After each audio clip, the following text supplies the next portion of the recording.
just a few minutes ago, Declan has shown, probably more because he was procrastinating getting in bed than because of genuine enthusiasm, but he was showing an unusual amount of enthusiasm about, the mechanism and machinations of recording. And so, I was explaining, that's the chat room. And he was, talking into the microphone. Wait, nobody can hear me right now, right? No. Actually what Marco does is he plays music, and I, logged into atp.fm/live and put on my speakers and, let it play for a few moments. And I have to concede it. Actually, whatever you were playing didn't sound bad. This was about 5-10 minutes ago.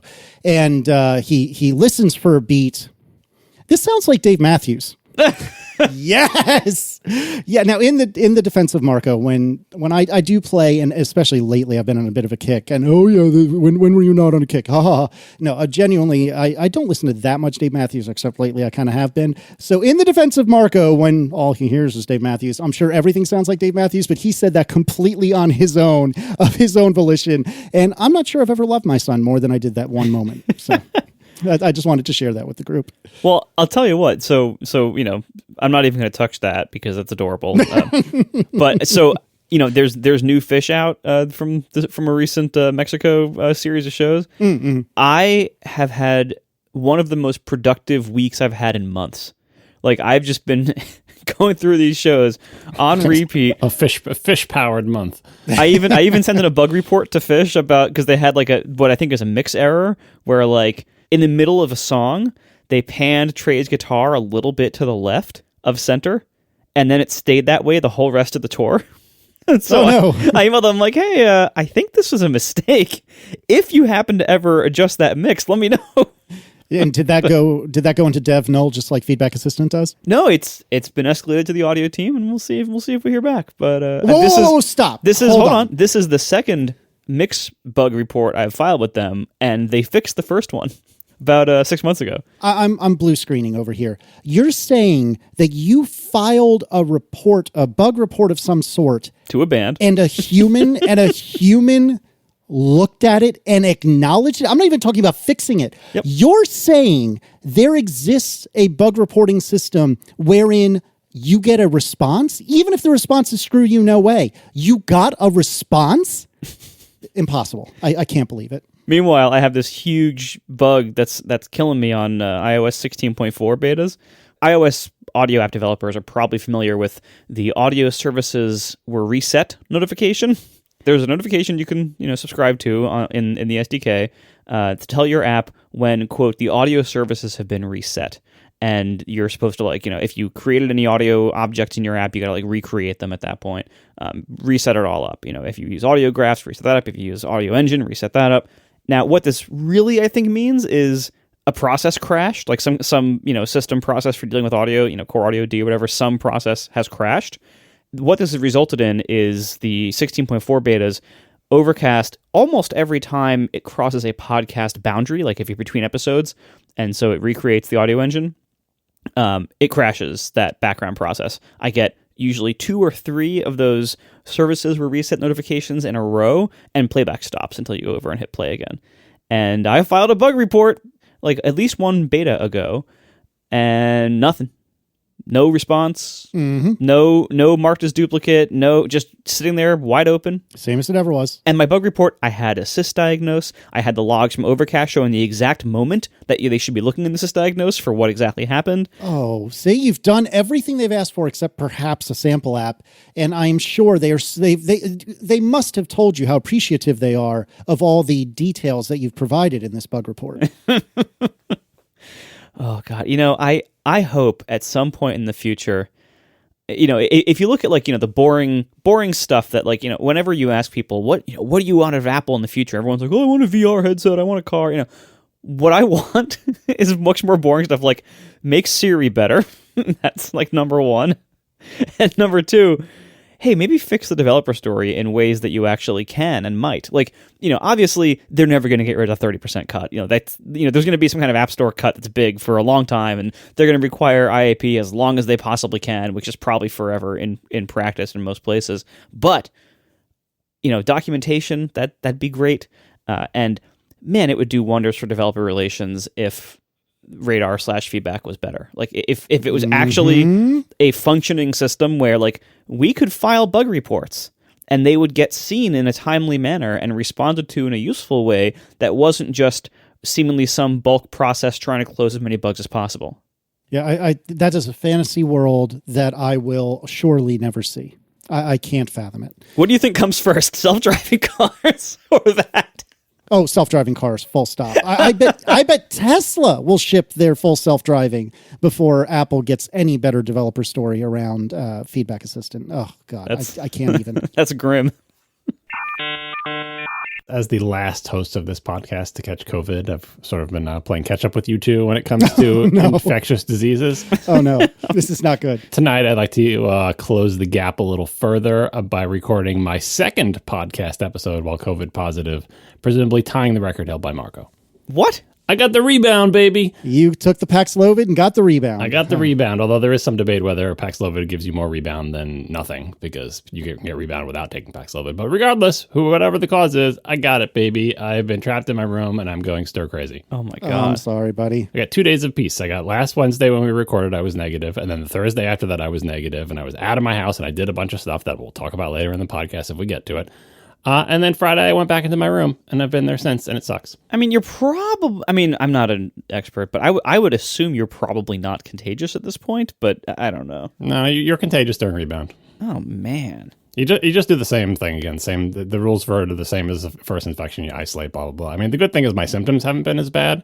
Like, I didn't really have a fever at all, except for maybe the first day, a tiny one, and it's just mostly been a stuffy nose. I'm just sick of being trapped in my room. Yeah, of course. So what prompted you to test again? You were feeling crummy? Oh, yeah. I felt on Friday, I felt bad. I'm like, you know what? I was feeling better, and I had 2 days of negative, but on Friday, I felt worse. I felt, not as bad as I did at the beginning, but I felt like, headachy and kind of weird. Like, I knew the feeling. I was like, this doesn't feel good. So I tested again and positive, and then I've been testing after that to see, maybe the rebound will go away quickly. Nope. I was like super duper positive, like more positive than I was in the beginning. So anyway, but I've just mostly been stuck with a stuffy nose. And in fact, today is the first day that my symptoms, I feel like, have gotten better. I have, as judged by the number of tissues in my garbage can, I think I'm definitely on the mend. So tomorrow I'm going to, hopefully I'll see the line fading on my test. But if you want to see what rebound looks like, I'll put it in the Slack so you can see. These are not consecutive days, but they're multi-day gaps between here. But that's what rebound looks like. It's great.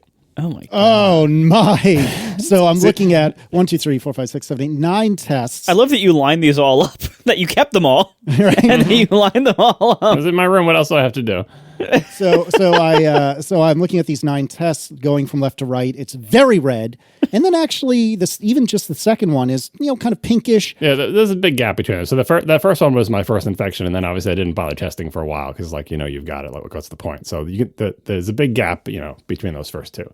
Okay, so then it gets, weaker and weaker over time. I would say 1, 2, 3, 4. The fifth one, if there's something there, I can barely see it. That's my first negative. Okay, so then 6, also negative. 7, that's Friday, looking pretty positive, and 8 is like, oh baby, I'm back and better than ever. It was Friday, and then that's Saturday, and I think that's Monday or Tuesday. It just, oh my God, I'm sorry, John, that stinks. Man, I had 2 years between my infections. This is still the same infection. Like, I feel like probably the 2 negatives were just like Paxlovid just wiped it out or whatever, but it was like there was one left in the corner somewhere, and it's like, you know what, I'm coming back.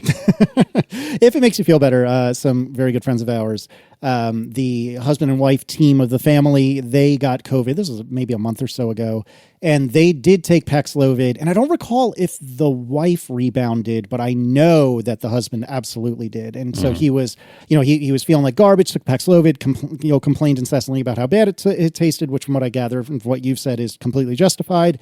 And then as he's starting to feel better, he starts to come out of his hidey hole, and then, nope, never mind, I'm back. Same story. I would still take it again, though, because my symptoms weren't getting better. And it was like, my brain cannot be boiling in my skull any longer. So I'm very thankful that it took away. And also there's it is possible that taking Paxlovid can help reduce the risk of long COVID as well. I don't think there's anything conclusive on that, but there's some promising studies pointing in that direction. So, but just for the symptom relief alone, I was glad to take it and glad to have it. But yeah, rebound sucks. But hopefully, by my past schedule, it took me basically a week to go from positive to negative. So I figure rebound is probably going to be similar. So I'll probably be negative by Friday, and then I'll be out of this ridiculous situation. Ugh, I'm sorry. That is stinky. And am I right that ties the record? Because Marco definitely recorded at least one episode with COVID, and so did you, Casey. But I don't know if Marco got 2 of them. Maybe he did. No, I thought you did, Marco, didn't you? Oh, yeah, I definitely did. Did you have 3? Well, it depends on, how you define, an episode with it. Like my Yeah, first, yeah, the like- first time I had it, it lasted 9 days. So I would have done 2 episodes, but yeah, it's not fun. You know what'll cheer you up, John? What'll cheer you up is some follow-up. And we have all kinds of follow-up with regard to the screen time and shoulder surfing stuff. So we were told that the screen time passcode doesn't actually protect against iPhone takeovers like we thought it did last week. So we gave you some crummy advice, and I'm sorry about that. Multi-Greg writes, I set a screen time restriction with the passcode without the option to remove it using the Apple ID. I tapped cancel and hit skip. When I try the forgot passcode link, it still guides me through the options to enter my Apple ID or device password or find a forgotten Apple ID. Whoopsie doopsie. And also, just FYI, this is us talking, disallowing account changes in screen time also grays out the entire Apple ID item in settings, which is undesirable as well. It's not necessarily undesirable, but it's confusing. I noticed that, and I'm like, what the hell? Why can't I go into my Apple ID? Why is this grayed out? And when you tap it, nothing happens. So you're like, is my phone broken? Do I need to force quit settings or whatever? Then you remember, oh, I disabled that in screen time. But yeah, I would blame Apple for this because the UI explicitly says, hey, do you want to allow your screen time passcode to be reset with your Apple ID? And when you hit cancel, it says, are you sure you want to skip this? You won't be able to reset your screen time password with your Apple ID. And you say, yeah, totally skip. And then it's like, no, you can still reset it with your Apple ID. Like, what's the point of that UI? If you, and I tried it multiple times and confirmed, even though you say cancel and you confirm that, yes, you want to skip it, you don't want to reset it, you can still reset it with your Apple ID. So the mitigation that we said last time, that specific one about the screen time password, if you did that on your phone, just remove it because it's not actually helping. I mean, well, I don't know if you want to remove it because it will slow them down. It will slow down the thief a little bit because now they have to go through the forgot password flow, which is kind of annoying. And, so it's a speed bump, a tiny speed bump, but that's about it. And I'm kind of annoyed that it doesn't work. Well, and it might be a little bit of security of obscurity in the sense that they might not realize why the giant bar of your account on top is grayed out because again it doesn't tell you. Yeah, that's an interesting point. Mm-hmm. But yeah, it's still not as good as just having a really good passphrase that you never actually enter with people watching. Yeah, but I just wanted to tell people right up front, if you took our advice last week, be aware that does not actually protect you. It is either a speed bump or security through obscurity at best. Yeah, it will not slow down a sophisticated attack. Right. Sigh. All right, Eric Smets writes, I made an extra... Oh, I'm sorry. This is with regard to protecting your iCloud photos from an Apple ID takeover. Eric writes, I made an extra fake family member with a separate Apple ID, and I added them to the iCloud shared library. This way, I can always use this Apple ID to retrieve all the important shared pictures. The only requirement is that you have room for an extra person in your shared library. And I strongly recommend not saving the password for this new Apple ID in iCloud Keychain.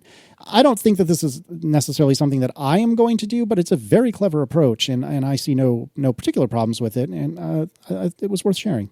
The most relevant piece of information here is that, if you have an actual family member, iCloud Shared Library gives more than one person access to presumably your shared pool of photos that you care about. So if someone steals your iPhone, takes over your Apple ID, and changes the password and totally locks you out and you never get that Apple ID back, someone else has a copy of those photos in a live Apple ID that still works. I don't know how this works in terms of who was the one who initially shared the photo library? My wife is the iCloud photo library owner, and she created the shared library and shared it with me or whatever. So does it make a difference if her Apple ID is taken over or if mine is? Either way, this is just another form of, probably a weaker form of backup. It's something that I think people are doing. If you have shared an iCloud shared library and you put most of your photos in it, you're kind of getting a secondary backup just by doing that because someone's got the photos on their phone and their device and stuff like that. It's not as good as a real backup because a real backup, you would take care to take all the photos and make sure you downloaded them all and save them somewhere that is disconnected from your Apple ID and all that good stuff. So backups are still the solution, but having someone else in the iCloud shared library is a good way to have separate copies of those photos accessible by an Apple ID that may still be live if only one of your Apple IDs gets taken over. P. Fernandez writes, if my memory is not betraying me, I think in the very first version of iPhone OS, you could set up a password for settings, kind of like a root password.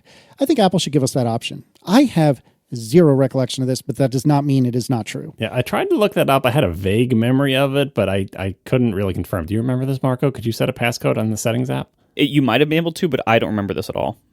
Yeah, I don't know. It's difficult to say. Someone should find one of those, like, we have all these websites that, like system7.app or whatever the hell the thing is, where you can just run old Mac OS in JavaScript in a browser. An original iPhone version of that runs the original version of iPhone OS with a WebAssembly or something. It would be a cool thing to have, and I'm sure it will turn up in a few years. Then we'll find out. Right.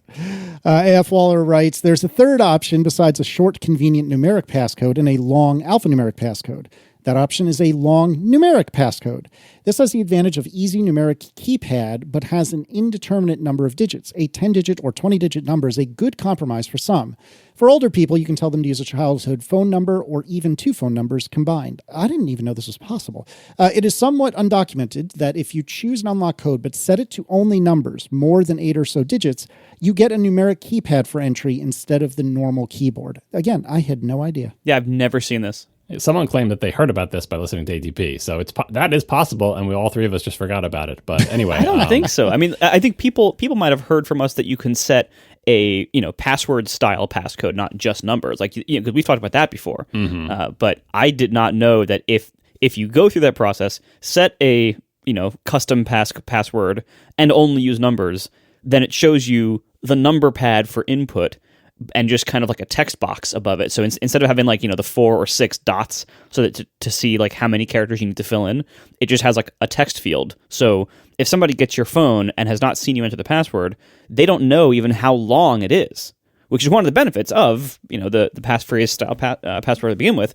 But if it's just numbers, you get the advantage of easy, large number pad entrance, that also makes it easier to shoulder surf, obviously. It does. I know making it longer is better, but telling which of the numbers you hit on the numpad is way easier than telling which of the tiny keyboard things you hit on the keyboard. But even though they have the pop-up thing that goes above it, it's, anyway, it's all trade-offs. But just, to put this on the table, this is one more option for you to try. If you know you'll never be able to force yourself to use that tiny little, QWERTY keyboard to type things in, but you can use the numeric one, try a phone number or something like that, something longer that you'll remember. Indeed. John, tell me about what the latest scam is in the App Store, please. Yeah, this is related to actually a Twitter thing when Twitter was getting rid of SMS, or I don't know if they ever actually did this. They say all sorts of things, and I can't keep track of which things they actually did that they said or not. But at one point, they were saying, oh, if you wanted to use SMS for two-factor authentication, you have to pay us money because it's insecure, and only the people who pay can use the insecure. Whatever. They're a very confused company. Anyway, once they said that, there was a kind of a run on the App Store of everyone trying to download authenticator apps like Google Authenticator. Similarly, with this story about Apple ID takeovers, it's like, oh, if I keep everything in my Apple ID and keep it all in iCloud Keychain, then it's like once they get my phone passcode, they can get everything. I should use, insert application here, whether it's 1Password or Google Authenticator for my two-factor things, or like just some other app, some other third-party app with its own password, passkey. 1Password has its obvious 1Password, and authenticator apps can have their own passwords and passcodes to get into them and stuff. So that if someone does shoulder surf your phone unlock, then they get to your phone, they still won't be able to get to your passwords or your two-factor unless they know how to get into those third-party apps. So that was sending people to the App Store as well to say, hey, I want an authenticator app, and I need to, I'm going to go see what's available in the App Store because I know I want something that, either stores passwords or stores two-factor codes or whatever. Misk wrote in to say, many iPhone users are asking us to recommend safe authenticator apps. Well, the App Store is making it useless to recommend any app. No matter what app you search for, the top hit is almost always an ad for some scam app.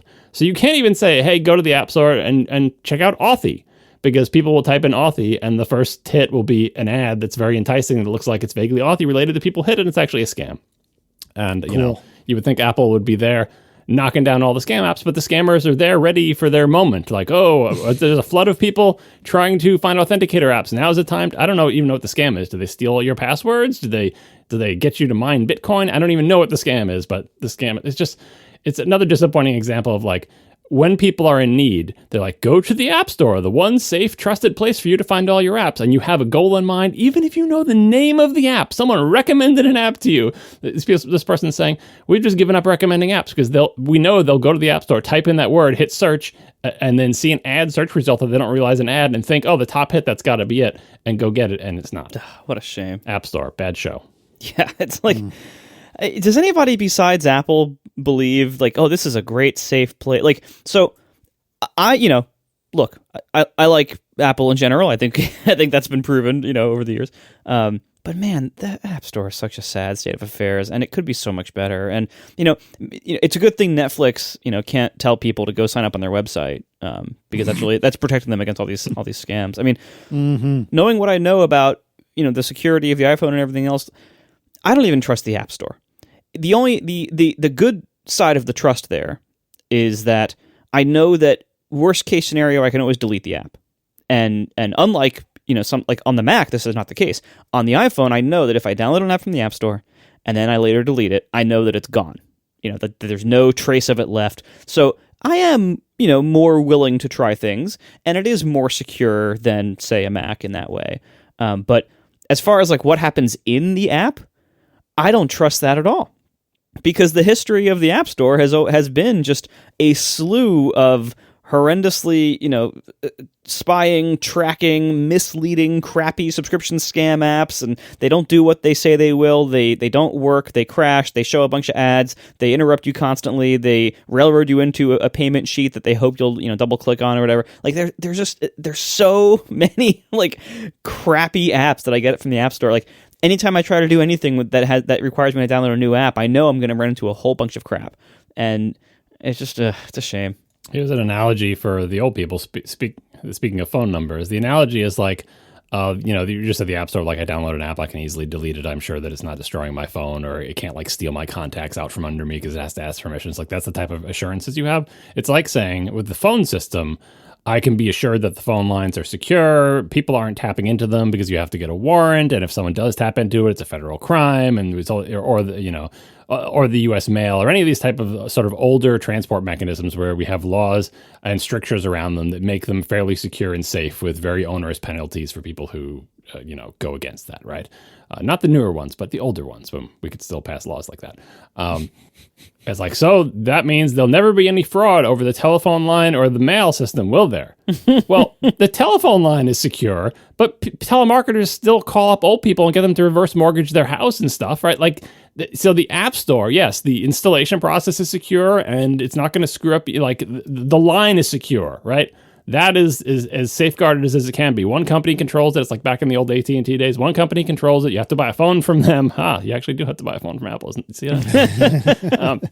And everything's secure on that line. But then someone calls you up and talks you into, doing a reverse mortgage on your house, or gives you your credit card number or whatever. And that's exactly what's happening. Once the app gets on your system and it says, hey, you should sign up for our thing and type your credit card number here, or do it like, oh, and how did that get through app review? I don't know. How the hell does anything get through app review? Like the securing of the line and the mechanism to deploy the apps is nothing without the securing of the actual apps that arrive. And Apple is just not up to that task. And even if it's a benign scam where it's like wasting your time and trying to get you to, sign up for a $1 a month subscription or something that you don't know you need, or like there's all sorts of ways that these applications can be user hostile while still being within the letter of the law. And somehow they get through Apple app review, but Untitled Goose Game gets rejected twice by the Mac App Store, and then they give up. It's so bad. It's so bad. And I mean, they're so petulantly refusing to listen to reason that it sounds like they're going to be forced to. And honestly, they deserve it. We've talked about this many times. We don't need to belabor it again. Not yet, anyway. Bob Van Show? Skio? I'm not sure there. Bob. Before you go there, do you know the title, the heading there? This gives you ample opportunity to get a reference, Casey. This is War Games. Thank you. Very good. Mm-hmm. So this is making up for your missing the net last episode. Yeah. Oh, God, I'm so mad at myself for that. I genuinely am. Now, in my defense, I haven't seen that movie in like 20, 30 years, but... I got it. I heard Marco get it, and I knew he got it. We've talked about it before on the show. Maybe. I don't know. I issue myself several demerits. I'm so sorry. I have shamed all of us. But anyway, the heading in the show notes is Strange Game. The only winning move is not to play, which is War Games. So anyway, Bob Von S writes, this is going to sound bananas, but here it goes. I have no password, Touch ID, Face ID in my phone. When Touch ID came out, I could not get it to work consistently, so I turned it off and never bothered with Face ID. I live on a farm homestead thing, and so there are many instances where I'm wearing gloves, some kind of hat, face covering, my hands are wet, dirty, scratched up, etc. Touch ID never worked beyond 2 or 3 days. I also don't have a passcode because that's just cumbersome with these hand conditions. That said, there really isn't a lot on my phone that would cause me material harm if someone got my phone. I use a small regional bank whose app is basically a web view to their site, so you have to log in with username and password. Otherwise, you can see pictures of my dog, what I listen to in Overcast, and about 10,000 spam emails. Good for you. But the point is, when I go into iCloud in settings and tap password and security, I'm only prompted for my iCloud password. So if all you've done is stolen my phone, you can't lock me out of my Apple ID without my iCloud password. And since there isn't anything particularly interesting or useful on the phone itself, you only have a short amount of time to capitalize on the device by selling it or whatever, because I'm pretty sure I can wipe the phone from my Mac. So unless I've missed something obvious, my lack of security has come full circle, where I have ultimate convenience and minimal exposure to badness. This horrifies me, but I mean, the logic does add up, at least on the surface. There are some vulnerabilities here, but the perverse thing is, by not having a passcode, you can't use your passcode to unlock your Apple ID. Yeah. Right? You just can't, because there isn't one. So there's no mechanism for it to say, hey, I want to, I forgot my password to my Apple ID, right? The bad side is, I think, even if you don't have a passcode, the I forgot the password to my Apple ID may find its way through your trusted device of the iPhone, because there are other ways that Apple can prompt you on your supposedly trusted device of an iPhone to say, hey, I see you're trying to reset your password. Is this you? I know Apple doesn't do the text message thing, but they have those pop-ups or whatever. So I'm not 100% willing to endorse this. Well, they do have text message fallbacks. Yeah. I mean, I suppose, because you could be, if you have a telephone number or whatever. So I don't think this is maybe as secure as he thinks, but the other thing that he's doing is if you don't have anything of value on your phone, when someone gets your phone, then they don't have anything of value. Like, that works. The only winning move is not to play, hey, don't have anything valuable on your phone, so when someone steals your phone, you don't care. Probably not the best solution, but I did think it was funny that by literally not having a passcode at all, and no biometrics, which I think is silly, but not having a passcode at all, as if you're living in 2008 with your iPod Touch like me, where you just slide to unlock. That's one interesting way of looking at it. I just hope there aren't a lot of iPhone thieves stalking you out there on the farm. I think you're probably safe. Yeah. I would just like to quickly note that the only winning move is not to play also war games. I just want to make sure now that I get the appropriate credit. All right, moving on. The headline for this is Those Darned Kids, which I'm assuming is a Scooby-Doo reference. Gossel Gold writes, my son got the screen time pin when he handed me his phone over so that I could give him more time. I made sure that he could not watch me enter the pin. Except he had started a screen capture before giving the phone to me. This is totally so good. Owned. So good. This is amazing. It makes me so happy. There are so many people gave it the same story that their kids. I guess this is going around in the kids circles of just start a screen recording and ask for more time and give your parent the device, and then you'll see what they typed in, because the screen recording will show what things highlighted. When you hit the numbers or whatever. Mm-hmm. Oh, it's very, very good. Very clever. That's incredible. Mm-hmm. There's so many more exploits people have sent us. The iMessage apps, even if iMessage itself is secure, like the exploit that my kids were using, the iMessage apps have ways to get through it. Someone was saying that if you ask for a 1 more minute time in 3 separate apps, there's a bug that just totally stops all screen time restrictions. You don't even have to get it. Just go to app number 1 and say 1 more minute. Go to app number 2, say 1 more minute. Go to app number 3, say 1 more minute. You don't need a parent to approve those things at all. Just by merely requesting it in 3 different apps, then downtime for the phone just goes away. That's amazing. Oh, Apple. With regard to ISP bandwidth, and I think it was an Ask ATP asking, what do you do with your gigabit connections anyway? Michael Hansen writes, one thing that you didn't mention in the discussion about asymmetric bandwidth, TCP needs the uplink speed for ACK or acknowledge packages. If you saturate your uplink, download speeds will suffer heavily too. So in other words, the way TCP works, which is the way most of the internet is hung together, when you download something, you need to acknowledge, okay, I've got this. And so what Michael is saying is, if you're downloading something crazy fast, well, you need to send those, yep, I've got it messages back to where it's coming from. And it can end up that you have more download bandwidth to spare, but you're flooding your upstream bandwidth with, yep, got it messages. And that would be very unfortunate. Yeah, this is why, nowadays, most routers that people have in their houses and everything are a little bit better at dealing with this. But this used to be a problem back in the day, because if you took a video on your iPhone and then you plugged your iPhone into charge, it would upload it to iCloud, and it's uploading, this 2 gig video you just shot on your phone. Then the Wi-Fi is, quote, down for the entire rest of the house, because everyone else is trying to do stuff and your phone is saturating the upstream. And so nothing else works. So it's one of the many reasons why having a whole bunch of headroom on your upstream bandwidth as well is very important because you can't do that. And of course, if you have a modern router that supports prioritization and QoS kind of stuff, then this problem is largely mitigated, but it definitely helps. Moving on, John, tell me about a problem with the Apple TV remote with touch disabled, please. Yeah, last episode we were talking about the ability to force quit apps without the ability to swipe them up. And of course, the answer there is to double tap the up button, something that many people sent us on Mastodon while they were listening to the show, only to learn minutes later that we said that. So we caught a lot of people in that one. We don't do this on purpose, by the way, but it is fun to see how many people do respond in real time as they're listening, right? And the answer is a lot. Anyway, one more thing from Eric Hemmeter. It says, when you disable touch on the Apple TV remote, you don't have a way to find out what the screensaver location is. So the screensaver shows like different places on Earth, like with a slow camera pan over them or whatever. And if you just touch the touchpad, not click it, but just touch it, it says, oh, this is London or this is whatever. Like it tells you the location because you're always curious, like what city is that? Where is that? So now we'll do it again. We don't know how to get that to appear without touch enabled, but maybe before the end of the show, we'll find out and say it in the show. So if you know, you should probably finish listening to the whole show before you send a message to Mastodon telling us how to do it. Now, chat room, the race is on. You have to figure this out before the end of the show so the people who send us a message will feel embarrassed for the fact that they didn't wait to hear the answer. We are brought to you this week by Trade Coffee. If you love drinking coffee every morning, and who doesn't, you have to check out Trade Coffee. Trade makes it effortless to brew better coffee at home. They empower coffee lovers to discover better coffee delivered right to your door. Trade Coffee is a coffee subscription service that makes it so simple to discover new coffees and make your best cup of coffee at home every day. They partner with the nation's top-rated independent roasters, over 55 roasters, offering over 450 unique roasts, and they deliver these fresh to your doorstep on your own schedule. They're all handpicked by their coffee experts, and whether you already know what you like or you're new to specialty coffee, maybe you might need some help or guidance, Trade makes it super easy and convenient to discover new coffees.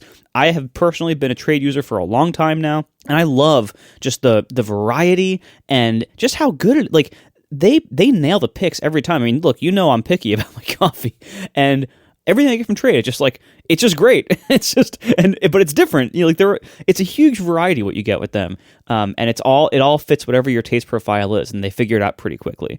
You can give feedback and ratings, and tweak some knobs here and there, but you don't need to. It's so good the way it is. So upgrade your morning routine with better coffee. Right now, Trade's offering you a free bag of coffee with any subscription at drinktrade.com/ATP. That's drinktrade.com/ATP for a free bag of coffee with any subscription purchase. drinktrade.com/ATP. Thank you so much to Trade for sponsoring our show.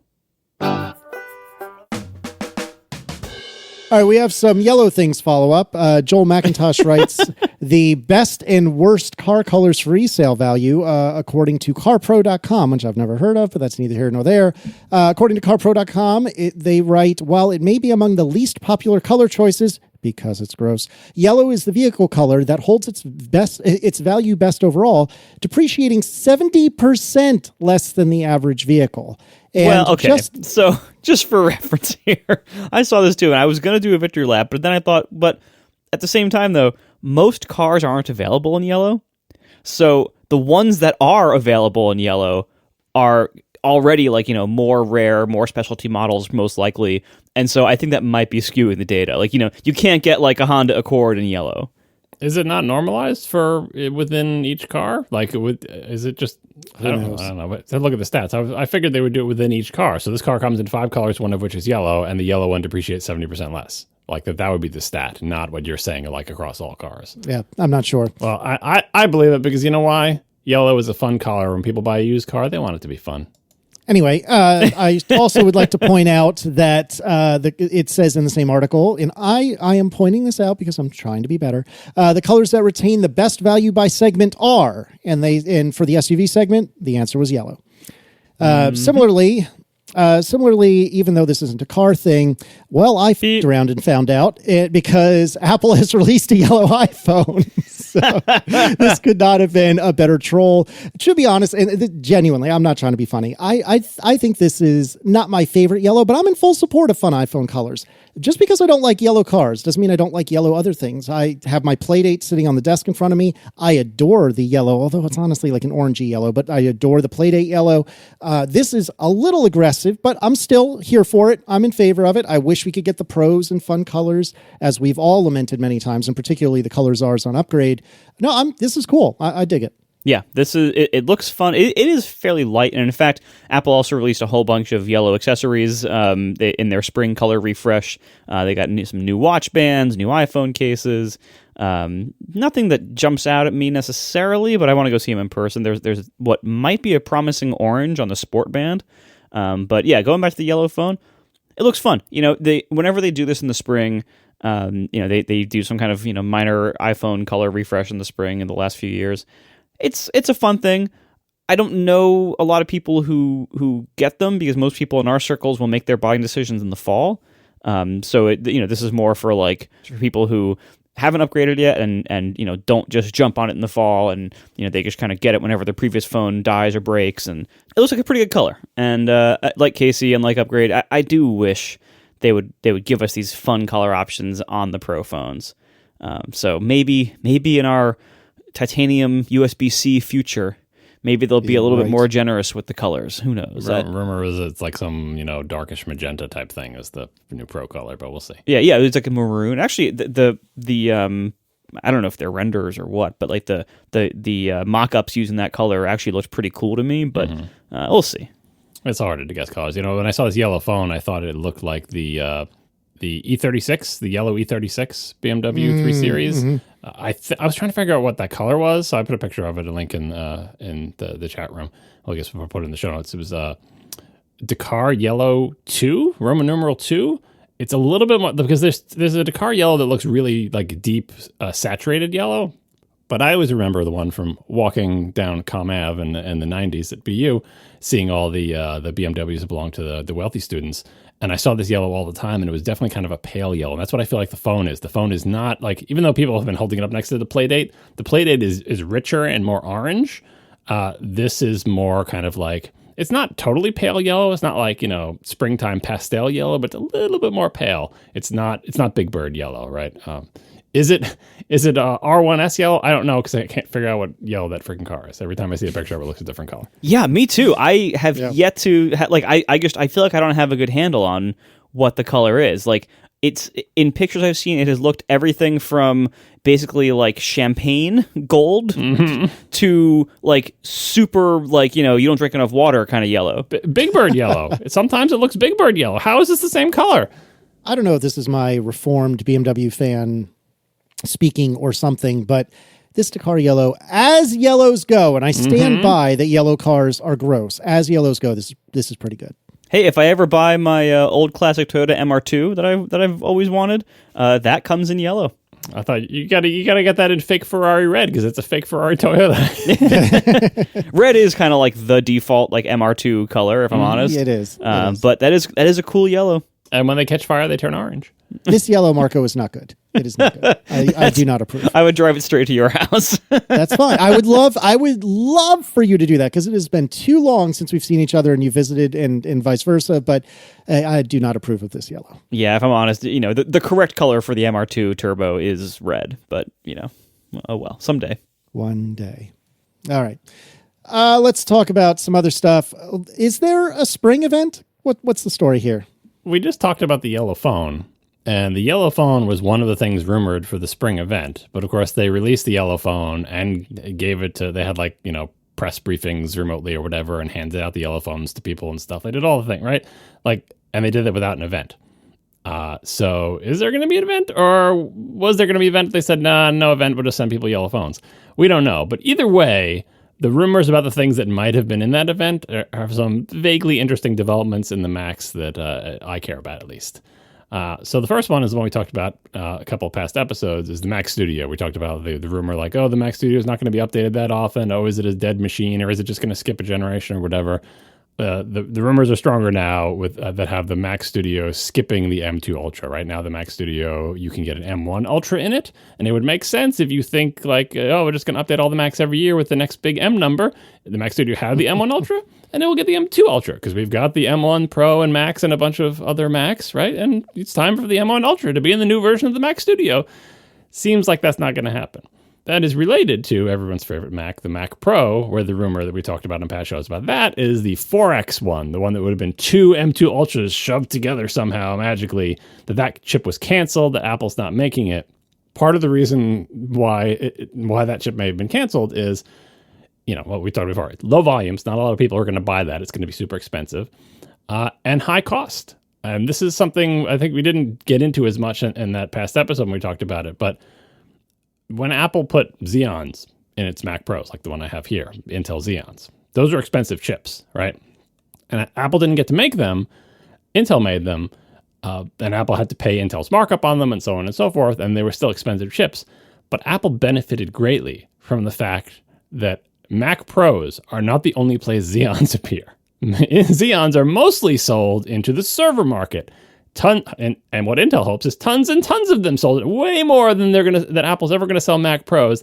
They're selling servers from Dell. I don't know if HP still sell things, and just into data centers everywhere. Xeons being a server chip, a big expensive server chip. That's what Intel's selling. Oh, and by the way, Apple, since we're your chip supplier and you need some big honking CPU for your top-end computer, you should probably buy a Xeon from us. Here's the ones we have to offer. And that was frustrating for Apple. So they're like, we don't really want the Xeons. If we could make a chip for a Mac Pro, it would be different. It would be better, right? Well, now Apple has its wish. They can make their own chip for the Mac Pro. But lo and behold, when it's time for them to make a chip for the Mac Pro, they're like, geez, it costs a lot of money to make this chip that's two M2 Ultra stuck together. And because it's not like Apple's making it themselves, they have to farm it out. They have to, have it done in the fabs for, TSMC fabs at 3 nanometers or whatever. Then they have to package everything together with whatever weird interconnect. We only know what the M1 Ultra has as an interconnect, and presumably M2 Ultra will have one. We don't know what the plan was for 4 because geometrically, like the M1 Ultra is just connected to end. If you've got 4 of them, how do you connect them? And there was all those rumors that we talked about before about how that would work. But anyway, that is a weird thing to do. And then you have the packaging where you have to put all that thing in a package with all the RAM chips around it and put it all together. And that's expensive, really, really expensive, because again, Apple has to pay manufacturers to do all that. They have to pay someone to, print the silicon chips. They have to pay someone to do whatever interposer stuff that they do. They have to pay someone to package it together, and they have to pay someone for all the RAM chips. And it's like, and the people who they're paying to do that, they're like, okay, so how many of these do you want? And Apple's like, I don't know, a dozen. Who's going to buy? How many people are going to buy this Mac Pro? Like the volume, not that they're that low, but like the volumes are low compared to Intel Xeon, right? And so now it's a reckoning. It's like, well, if you want to make your own chip for the Mac Pro, you think you can do a better job than a Xeon, you're only going to sell a 1/10, 100th as many Xeons. And so everybody you pay to do this is going to charge you an arm and a leg because you're not ordering, 10 million from them, that you're ordering in small volumes. You are a small volume manufacturer of like bespoke artisanal Mac Pro chips now, even though you're trying to reuse all the building components from like the Mac Studio and the laptops and stuff. Like they're already trying to save money that way. But the one way you can't save money is, well, if you want 4 of those things in here, you have to connect them some way and you have to package them, and that costs a lot of money. And it seems like Apple ran away screaming from the idea of actually paying for that chip because their volumes are just not high enough. And I guess even Apple thought, we can't, if you're going to charge us that much, then we have to charge our customers so much money. Then they're going to be like, no one's going to buy this Mac Pro because instead of it being a $10,000 machine, now it's an $80,000 machine. And it's, not 8 times faster for that advantage. Now, I don't know any of that for a fact. That's just speculation, but it's something that occurred to me when I thought about why they bailed on the 4X chip. And it's irrelevant to the Mac Studio skipping the M2 Ultra because if the Mac Studio skips the M2 Ultra, then you can roll out the Mac Pro with an M2 Ultra and say, it's the fastest Mac because the Mac Studio still has the M1 Ultra. So if you had updated the Mac Studio, it'd be like, why would I ever buy a Mac Pro? It's got the same system on a chip as the Mac Studio. They both have the M2 Ultra. I don't need any slots. I don't understand. And I can't put GPUs in the slots anyway, or whatever the hell the stories are going to be there. Why would I ever buy a Mac Pro? But now by not intentionally, but basically like, logically, as we discussed previously, not updating the Mac Studio every year because it is also a low volume device. The Mac Studio stays stuck with the M1 Ultra, the Mac Pro gets the M2 Ultra, and Apple gets to put a bunch of graphs on stage showing how much faster the Mac Pro is than any of their other Macs. And I think that makes a perverse kind of Apple sense in terms of how they explain the machine, how they run away screaming from the cost of making the big 4X thing, and how the Mac Studio update cycle can skip a chip generation. Just like, I mean, I'm presuming eventually the ARM Mac Pro will also skip chip generations, just because the lower the volume, the less Apple seems to be able to justify updating the machine every single year. The rumors and quote information that we keep hearing about the Mac Pro are so all over the place. The more I think about it, the more time goes on, the more I think either you are right, that the Mac Pro will basically just be the Studio with slots of some kind, and same chips and everything otherwise, or the rumors are way off, just totally wrong, or option 3, the Mac Pro will actually never ship. And I don't know which of those is the most likely at this point. An Apple person recently in an interview gave vague reassurances that the Mac Pro is still coming, as in, I think, less than a month ago. I mean, they said AirPower was coming, and then it didn't. I know, but they said the Mac Pro was coming in that event presentation, whatever it was, last year sometime, right? And it's okay, well, maybe the plans have changed since then. But I feel like if many, many months have passed since then, and an Apple person officially is saying to the press, oh yeah, the Mac Pro is coming, I feel like that means it's coming. What's coming, and I agree with you that we could be totally wrong, because this is the type of stuff that doesn't leak because no one cares about it except for us. and the thing is, again, the rumors are so all over the place. Whatever the Mac Pro is currently rumored to be is usually something that is so far different from everything else in the Apple Silicon lineup that it is kind of, it seems like kind of a reach that's what they would be doing. And so it's just, I don't know. I'm starting to get worried, really, about the Mac Pro. I'm starting to think. then you're doing it right. This is the Mac Pro experience. I know, right? This is our show for the last decade. It's you're starting to get worried about the Mac Pro. You say, Marco. Yeah. We can play this clip at any time in the next 20 years, and it'll be true. Or the past 10. No. Yeah. So I hope the answer is that the rumors are just wrong, or at least largely, because they're so all over the map. And kind of not encouraging that. I'm hoping that's the real answer, because that does happen too. Yes, Apple does fail at things and change their minds. Also, rumors are wrong a lot. So I wouldn't say which one is more likely to be the case, but the rumors just don't make sense with what else we know and what else we expect. And so, either they're going to kind of chicken out of the high end, like your theory about the Mac Studio being skipped a little bit and stuff like that, or something's wrong. We are brought to you this week by Kolide, and they have some big news. If you're an Okta user, they can get your entire fleet to 100% compliance. How do they do it? Well, if a device isn't compliant, the user can't log into your cloud apps until they fix the problem. It's that simple. Kolide patches one of the major holes in zero trust architecture, device compliance. Without Kolide, IT struggles to solve basic problems like keeping everyone's OS and browser up to date. Insecure devices are logging into your company's apps because there's nothing there to stop them. Kolide is the only device trust solution that enforces compliance as part of authentication, and it's built to work seamlessly with Okta. The moment Kolide's agent detects a problem, it alerts the user and gives them instructions to fix it. If they don't fix the problem within a set time, they're blocked. Kolide's method means fewer support tickets, less frustration, and most importantly, 100% fleet compliance. Visit kolide.com/ATP to learn more and book a demo. That's Kolide, KOLIDE.com, kolide.com/ATP. Thank you so much to Kolide for sponsoring our show. There's some other Macs that were rumored potentially for a March event that may or may not happen. The iMac, the 24-inch iMac, that hasn't been updated in a while. It still has the plain old M1, no modifier, no suffix. And it's fine for that, size of computer. But the idea is, okay, well, that will eventually get the M2, won't it?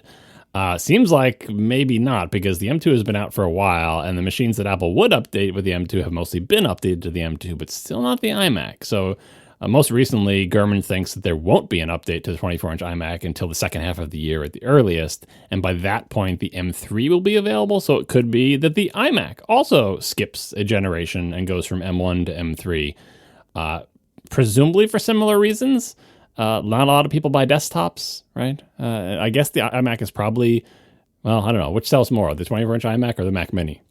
Probably the iMac. Probably right? the iMac. Oh yeah, those are sold in a lot of like offices and stores, and yeah, they do sell a good number of those. The volumes compared to the laptops have to be smaller. Is that why it's skipping a generation? We don't know.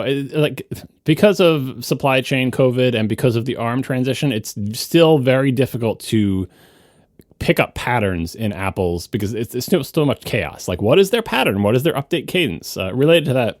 Again, I think it was Gurman, not an Apple spokesperson.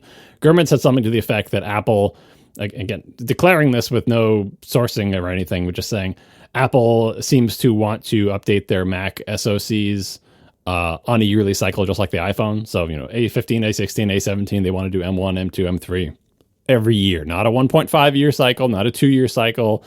Every year they want the M number to go up one, just like the A number goes up one. If that's true, I endorse that plan. Apple is, go for it. But that doesn't mean they're going to put those updated numbers in every one of their Macs on a yearly cycle, as evidenced so far by the Macs that have not come along to the M2 generation.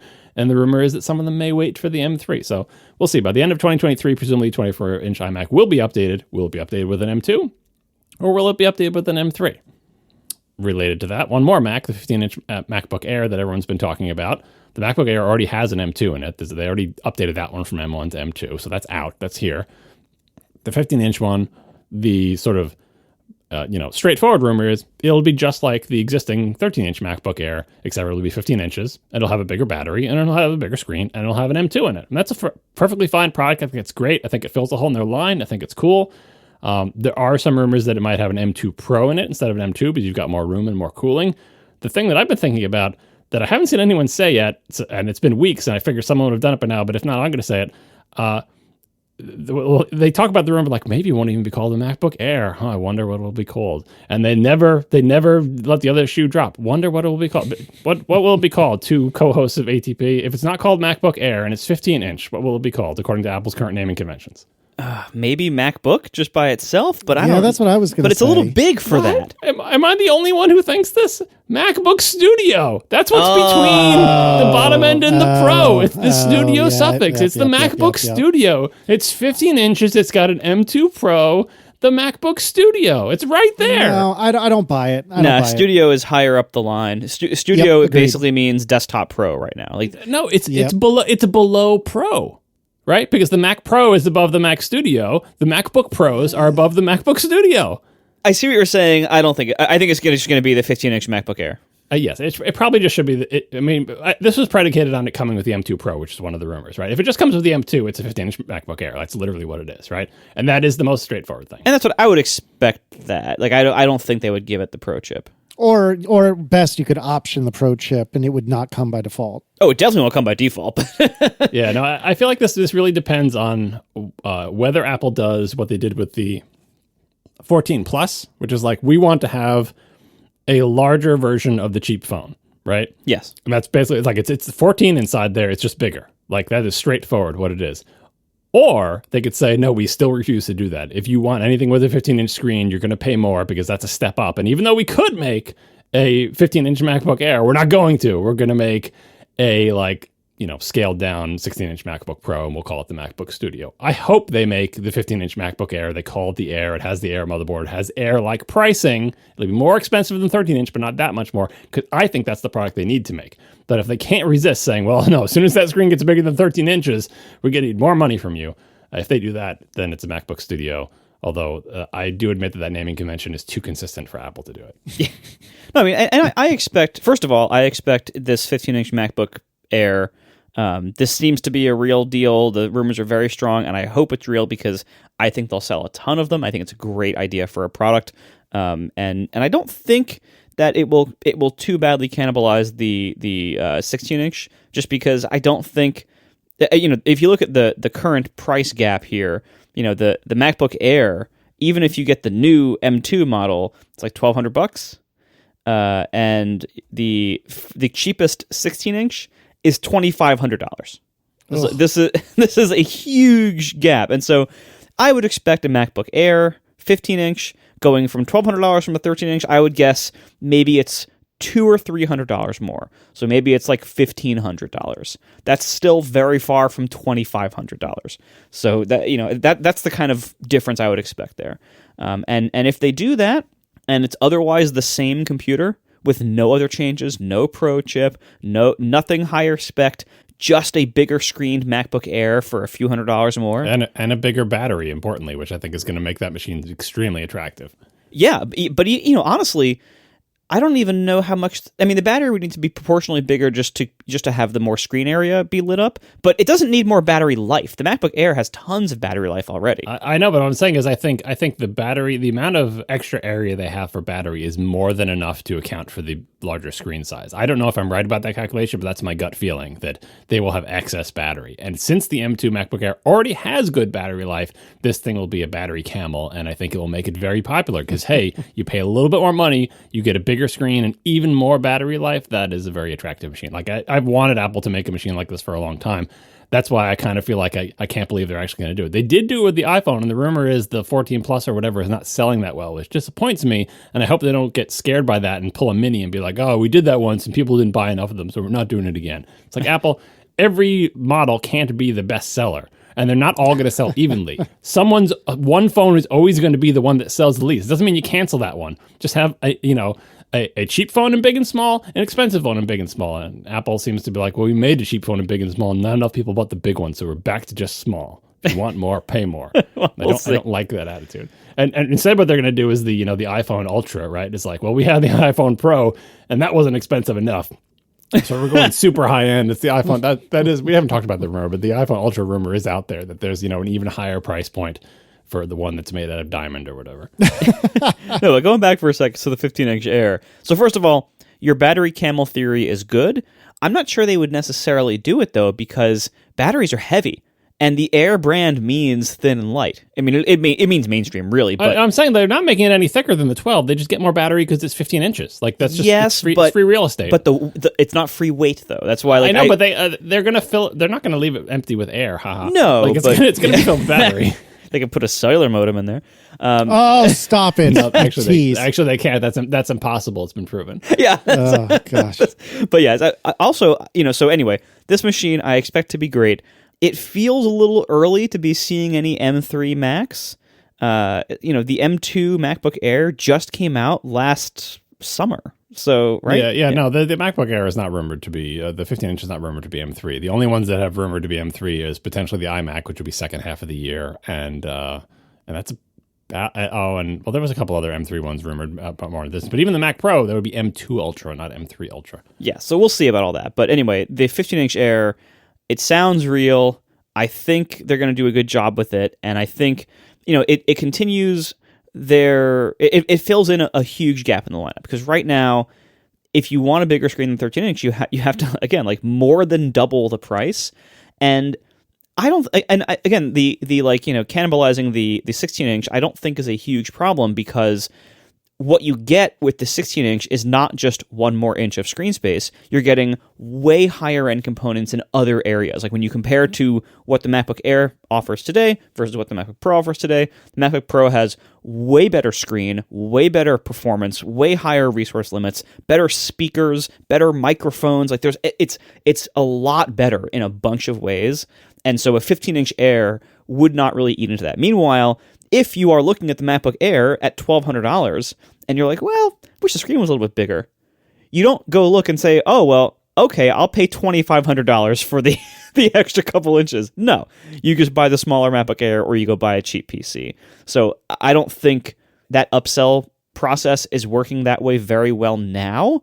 And I think this would be a pretty big thing. Also, I think where this would sell a ton is in corporate sales. Tons of companies buy large quantities of MacBook Airs, and they also like to have a little bit bigger options. And I think if there's a 15-inch MacBook Air, they would sell so many of those in bulk to fleet buyers. And that's another reason why I think they're not going to go super high end with anything. I don't think they're even going to go with the Pro chip there, again, because the purpose of the MacBook Air is large volume, inexpensive model that satisfies most people's needs. And the regular M2 does that. You don't need the M2 Pro to do that. I know right now a lot of companies do just buy a bunch of 16-inch MacBook Pros as their stock computer, but that's mostly for higher-end uses, like developers, designers, that kind of thing.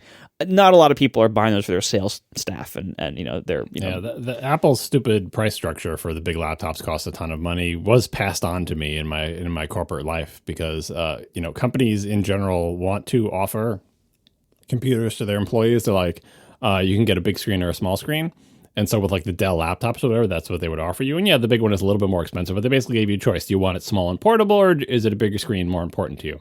Right, because the difference was like a few $100. Right. But with the Macs, it was this whole regimented system. And people's like, okay, well, I want a Mac, but I want one with a big screen. Like, oh, wait a second. If you want the Mac with the big, it's literally double the price. It's not like $100, right? If you want the one with the big screen, you have to be this level, or your boss has to approve it or whatever. And you're like, I don't care. Like, people who ask for that, they don't know or care anything about Macs. They just want a bigger laptop screen because it's easier for them to do stuff. And they work a lot on their laptops when they're not on the road even, but just in meetings and rooms. People are like, oh, why don't you just hook a monitor up? Nobody cares. Buy a cheap Dell monitor. Like, that's fine for when they're at their desk, but people are on, quote unquote, on the go, even within the office back in the day when we were all in the office, just going from conference room to conference room, and a 15-inch screen is bigger. And people would request, in the companies that I work for, I want a Mac laptop and I want one with a big screen, and they got so much pushback because of Apple's stupid pricing structure. So if the 15-inch was available, corporations would snap it up, because they do not want to buy, to the cheap corporations, do not want, which is most of them, don't want to buy every employee who wants one a big screen Mac laptop because they're so expensive. And honestly,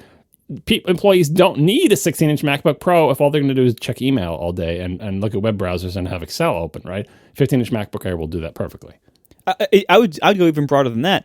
Almost everyone doesn't need a 16-inch MacBook Pro. Like, almost everyone's needs could be solved just fine with a 15-inch MacBook Air if it was, if you maybe you bump the storage and RAM up for some people. But, otherwise, like, many of us are still stuck in the old way of thinking, like, well, the low-end consumer-priced entries in the Apple lineup are not suitable for if you're, a video editor or, a heavy coder or whatever.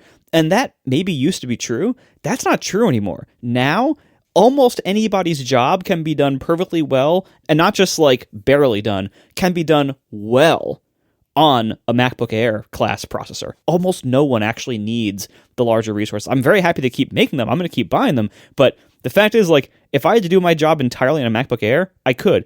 A year ago, I did. Like, it was fine. Like, the Apple Silicon class low-end chips, quote, low-end, are so good, we are not even coming close to filling that headroom and actually using it in most fields. And every year, as those chips get better and better, the number of tasks that you really benefit with the higher end hardware for is getting smaller. It's a very good place to be. Like, if already the 13-inch MacBook Air is an amazing computer for almost everything, make it a little bit bigger and you cover way more needs, and you don't need to make the chip any faster if you don't want to. One other thing they could do, a couple of things they could do with 15-inch MacBook if they wanted, because we were talking about, if they fill that space with battery, it makes it heavier or whatever.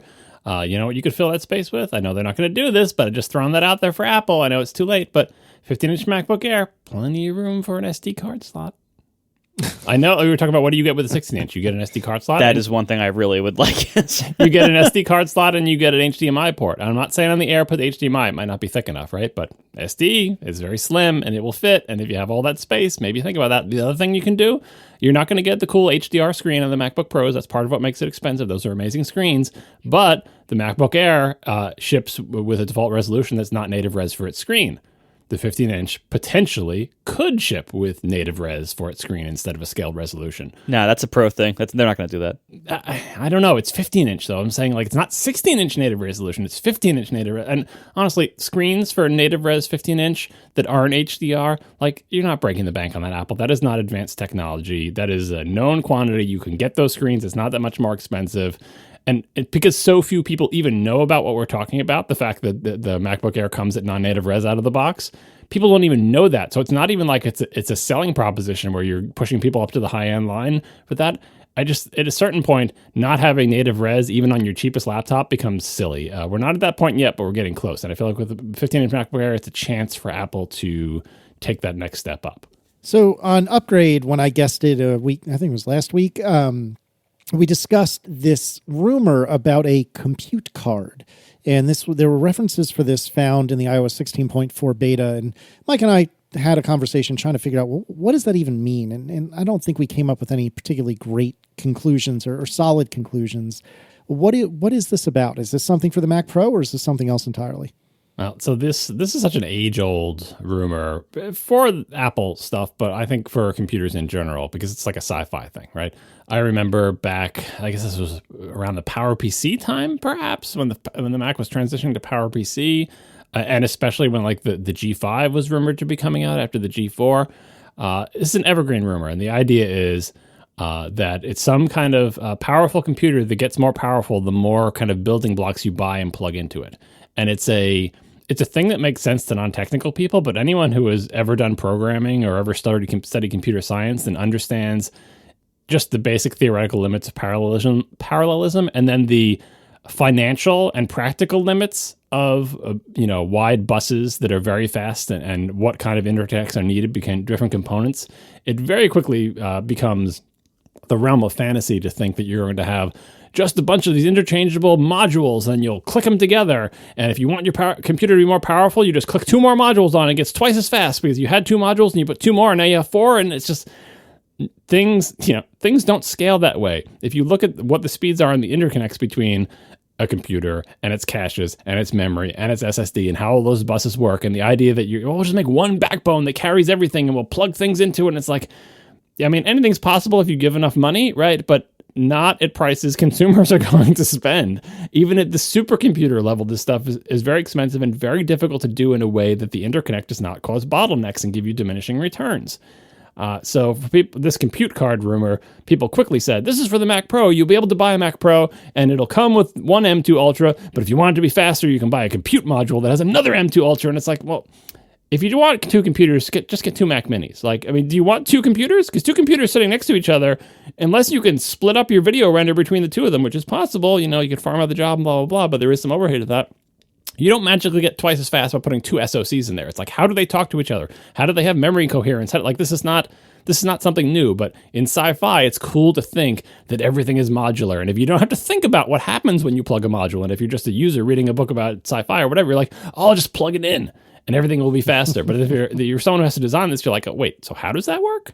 Like, how do they share information and resources and I/O, and how do they interact with memory? And you've got a non-uniform memory architecture where some memory is more distant than others, and it's like overlapping cache hierarchies and cache coherence between the CPUs and how the jobs bounce around it. It's like, and on and on and on. Like, part of the reason that Apple's SoCs are as amazing as they are is because they are systems on a chip, where within that system on a chip, you've got your memory, you've got all your computing resources, you got everything locally, you know where everything is, and you can optimize all the paths between them to be as efficient as possible, because everything is close together and everything designed by the same party. Once you say, oh, there's going to be another physical box that's going to plug into a plug, now you're sipping through a straw. And you're like, well, we won't make it a straw. We'll make it really wide. Well, now you're spending lots and lots of money.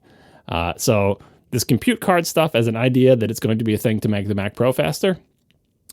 Daughter cards or whatever you want to call them, for the Mac Pro that add computing. Sure, we have that FPGA thing that did Afterburner. You can buy cards to accelerate video things. They're called video cards. I don't know if Apple will support those. We'll see. There are cards that you can plug in that will do a specific task faster, but the idea that you'll just be able to make the whole computer twice as fast by plugging in something that is basically a second Mac Pro on a card. If you plug in a second Mac Pro on a card, you've got a second Mac Pro, which is fine and well and good and probably costs you a lot of money. But that's kind of like the old 486 card that you can plug into a Mac. Now my Mac can run Windows things. Yeah, because you plugged in a 486 PC into your Mac. So now you have 2 computers in one, which is great, but you didn't just make your Mac twice as fast. So I basically entirely discount the fantasy rumor of just adding resources to your Mac Pro by plugging in compute cards.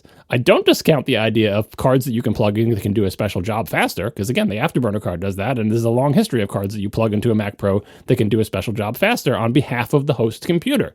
That makes perfect sense, even if that card has some other SoC on it, like a specially made SoC that just has neural engines all over it, right? If Apple wanted to make that, they could, and that is a reasonable application of an accelerator card where you would farm out a job to the accelerator card. It would do the ML job. The ML card might even have its own memory, kind of like GPUs have VRAM or whatever.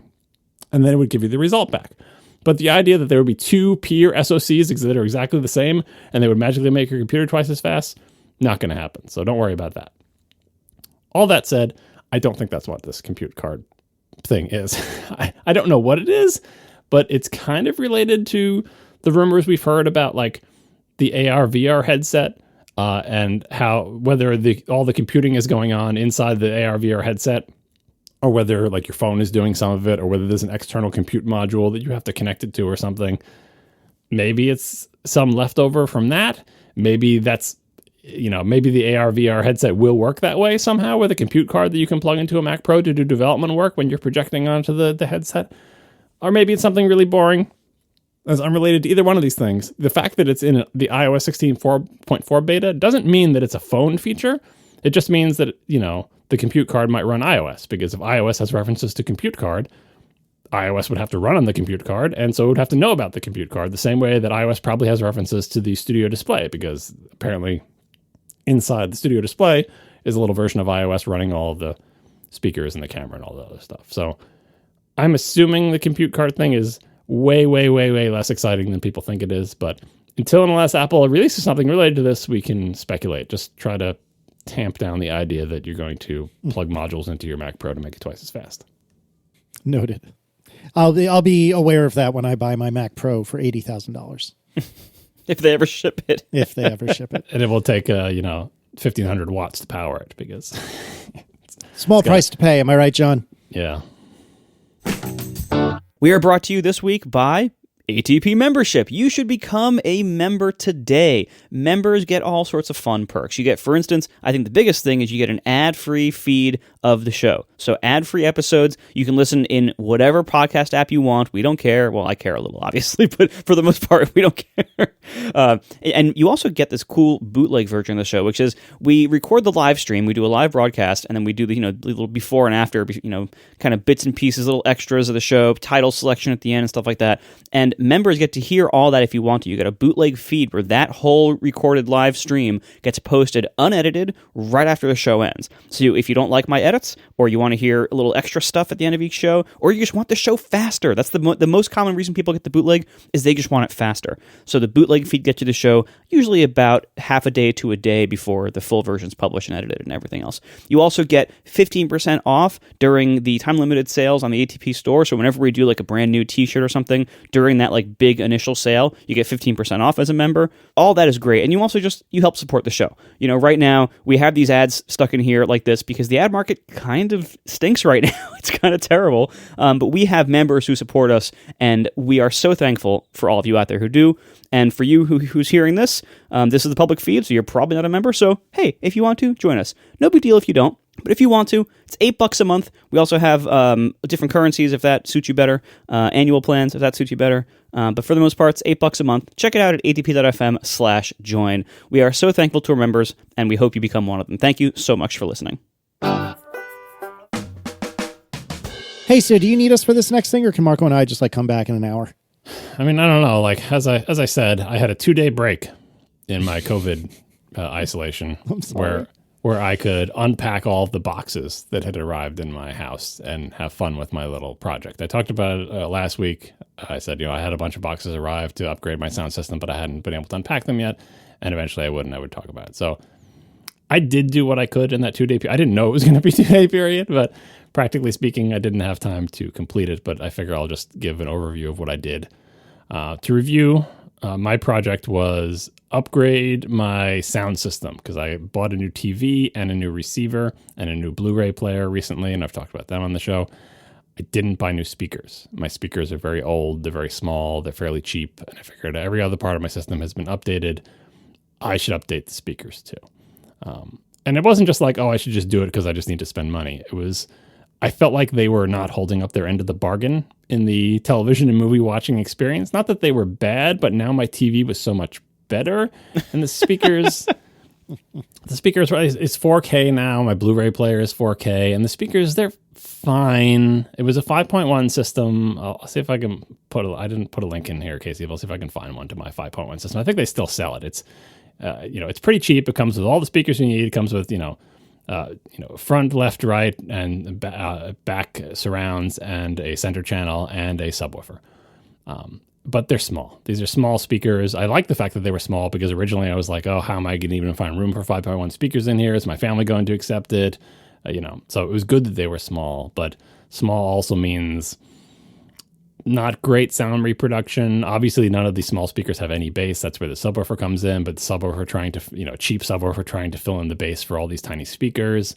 And practically speaking, one of the things that would always come up, and I talked about this when I was setting up my receiver, is people complain that they can't hear the dialogue. Now, that's not just my sound system. There's many articles about how sound mixing in television and movies has been making it harder and harder to hear dialogue. Wait, I thought that your surround system with your center channel was supposed to make that a problem of the past, because I don't have that problem with my basic 2-channel stereo setup. You don't watch movies or TV shows, or at least not recent ones. Yeah, the center. What are you channel, talking about? the center. You're watching sitcoms. I know you can hear the dialogue there and the laugh track.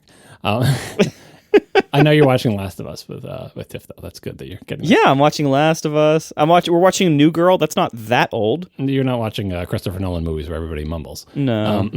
So the center channel, as I talked about receiver, really does help there because you know where the dialogue's coming from. It's coming from the center channel. And what you can do what I did, which is turn up the center channel, which makes the dialogue louder than the other stuff. Because if you just turn up the volume, everything gets louder. And if it's mixed poorly, again, the problem is not necessarily the speakers involved, but if it's mixed in such a way that the dialogue is overwhelmed by the other sound effects, just turning up the volume doesn't help because it just makes everything louder. So having a center channel, you can just turn up the center channel and pretty much just the dialogue will be there. And that really does help.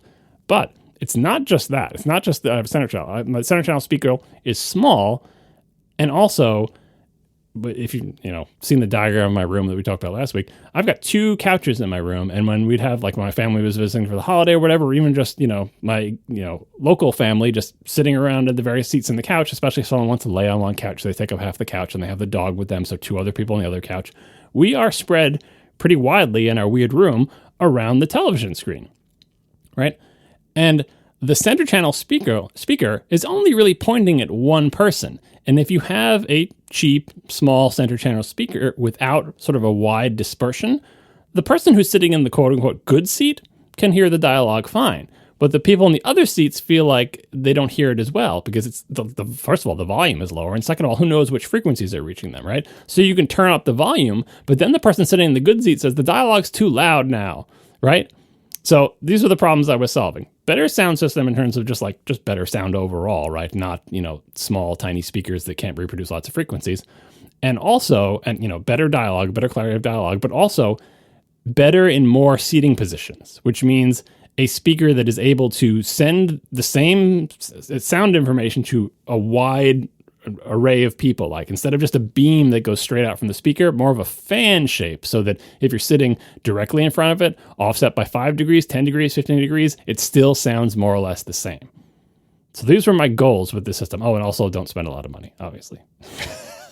and don't be humongous, right? Because I can't, I have no place to put any speakers, let alone big giant speakers. And that was my, my COVID research project. And I had a tech podcast host twist thrown in here, which I can't complain about because it is my privilege to be in this position, but it was nevertheless a confounding factor in my decision-making process. A nice person who works for a speaker company passed along a friends and family discount to me for a couple of particular brands of speakers. And the discount was substantial. So it's a good problem to have. It's like those elf puzzle problems. It's like you have to find, speakers that aren't that expensive, that fit in your room, that have wide dispersion for, the center channel audio clarity, and are better than your existing ones, that aren't that expensive. And oh, by the way, these particular brands are way cheaper than other ones. And it really confounded things because you can't just shop. I'll just shop based on price and features. Every time you shop based on price and features, like, but is this one of those ones that's cheap? Now suddenly it raises in esteem. Is like, or maybe you can shop the next level up in that product line, but maybe you should shop down and save some money and spend the money on other things that made everything so much harder for me. I know, boo-hoo me, you got a big discount on speakers. It must be so hard to pick, right? So One of the first things I encountered in my research was trying to find people who talk about the issues that I was saying. The centerpiece, of my system was going to be the center channel speaker. People don't think about that in a 5.1 system because they think about like the glory speakers, the left and right channel for your stereo or whatever. But when you're watching television and movies, the center channel is where it's at. Yes, all the dialogue comes through there. Lots of other sounds come through there too. It's the main sort of like central sound of the show. It's not like listening to stereo music where the left and right channels are the stars. The center channel is the star on television shows and often a lot of movies. So if you're going to spend a lot of money on your 5.1 system, do not skimp on the center channel. That is a very important channel. The thing that I found and was confirmed by a video that I'll link in the show notes is that most companies that sell speakers also believe that the left and right channel are the glory channels and do not care about the center channel. And they make weird, bad speakers for center channels compared to their stereo channels, right? Because, well, for two reasons. One, the center channels are often intended to be laid on their side for obvious packaging reasons. And that messes with speakers, especially if you're like, oh, we have our special fancy audio engineers and they made this amazing speaker for our stereo speakers, right? If you lay that speaker on its side, all of the careful, engineering they did to make the sound dispersion work is now sideways. Like it was made to be uniform at a certain height for, listening for people sitting in front of them with the expectation that the speaker is vertical. But when you put that speaker on its side, now its dispersion pattern is on its side. Unless you're laying on your side as well, things aren't going to work quite the same way. So that's one problem. Second problem is center channel speakers are often smaller. Again, for obvious reasons, people need to stick them in their entertainment center. They want to put them under their TV. You can't make them 20 feet tall unless you're one of the real home audio people, like home theater people. The thing that the fancy home theater people do is they do what they do at movie theaters, which is the center channel speakers are behind the screen, which is acoustically transparent, and they're like the size of refrigerators. Wait, what? That's where the screen is transparent? In a movie theater, like the movie screen in a movie theater. Oh, right. The speakers are behind there, right? Right. That's where that's why the sound comes out of, and it's acoustically transparent, like movie projection screen, right? And people who do home theaters in their basements with projection screens, that's what they do, because you can put huge refrigerator-sized speakers there, right? Just like in a movie theater, and spend lots of money. That's not me. That's not relevant to me. So center channel speakers are, I have to fit this in my, I have to fit this above my VCR, whatever, above whatever you have, above my cable box or whatever, or it has to fit underneath my, right by the CV, kind of like a sound bar. So when you make a center channel speaker really small like that, it's not going to be as good as your, left and right speaker because the drivers on it are smaller. You can't have anything even approaching a woofer because everything is super tiny. It's kind of a mess. So this YouTube video is the problem with most center channel speakers, and it's from this audio, one of these obsessive nerdy audio reviewers that I found in my travels. And he has this really weird measuring device where he puts a speaker in the center of the room and sends this robotic arm around it that measures, sound dispersion while playing test tones of various frequencies and stuff like that. And he produces these little polar coordinate graphs of sound dispersion that show like, you see these graphs in the show notes. I'll probably put one of them as a chapter art or link to them. They're on the web. It's not a spatial diagram, so don't picture yourself seated at the bottom of this diagram. It's polar coordinates, so it's a circular chart. And as you go from the circle to the edge, that's frequency, right? So I think the outer edge is the higher frequencies and the middle is like the base. Yeah. So at every step along that thing, it's saying, okay, if you're listening to a 200 hertz signal and you're sitting at 0 degrees, here's how strong it is, and 300 and 400 and 500 and so on and so forth, right? But still, what you want to see in this diagram is a big fan-shaped region that is similarly colored that says, if you're anywhere within this fan, you're going to hear all the frequencies more or less the same way you would if you were sitting dead in front of the speaker. That is a speaker with good dispersion, and they show horizontal and vertical versions of that. And one of the ones that was used as the example in the video that was good was called the SVS Prime. SVS is a speaker brand.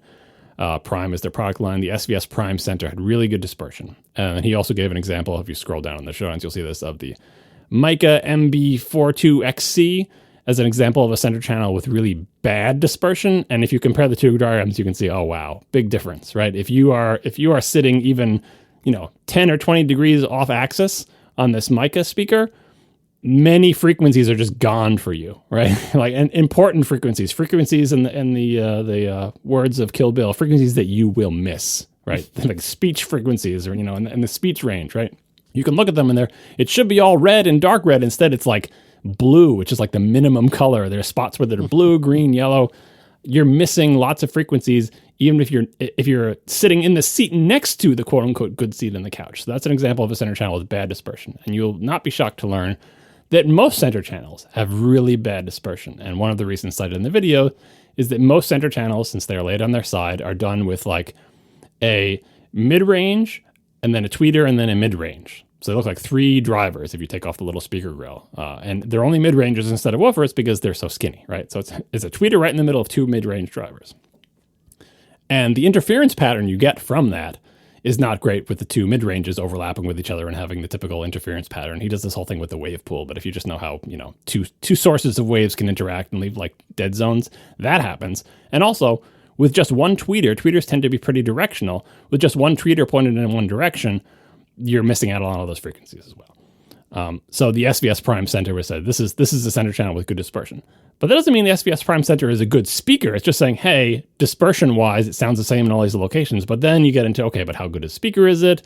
How is its frequency response? How does it sound? Blah, blah, blah, all the speaker review stuff. So this is the rabbit hole I went down, trying to find a center channel speaker that was a good speaker, that fit on my entertainment center, and that had good dispersion. And that really narrowed the field down a lot because I needed to find speakers where I could see a dispersion diagram, either from this person or another person. Lots of people do these type of diagrams, right? So I could tell what the dispersion was like. One of the things you can tell is if it's, he gave all these acronyms like MTM is mid, tweeter, mid. You can do WMTW where it's woofer, mid, tweeter, mid, woofer, like all these different arrangements. Most of those arrangements are bad in that you're not going to get good dispersion. The 2 arrangements that were good were one that Marco will be familiar with. The Kef brand does a thing where they do, what do they call it? Coaxial? Or they put the tweeter inside the mid. Exactly. So it looks like it's just one speaker cone thing, but the thing in the middle is the tweeter and the thing on the outside is the mid, and that prevents like the waves overlapping in a destructive interference way because they're literally coming from the same centralized source. Oh, it sounds so damn good. I don't know if that's why these speakers sound so damn good, but these speakers sound so damn good.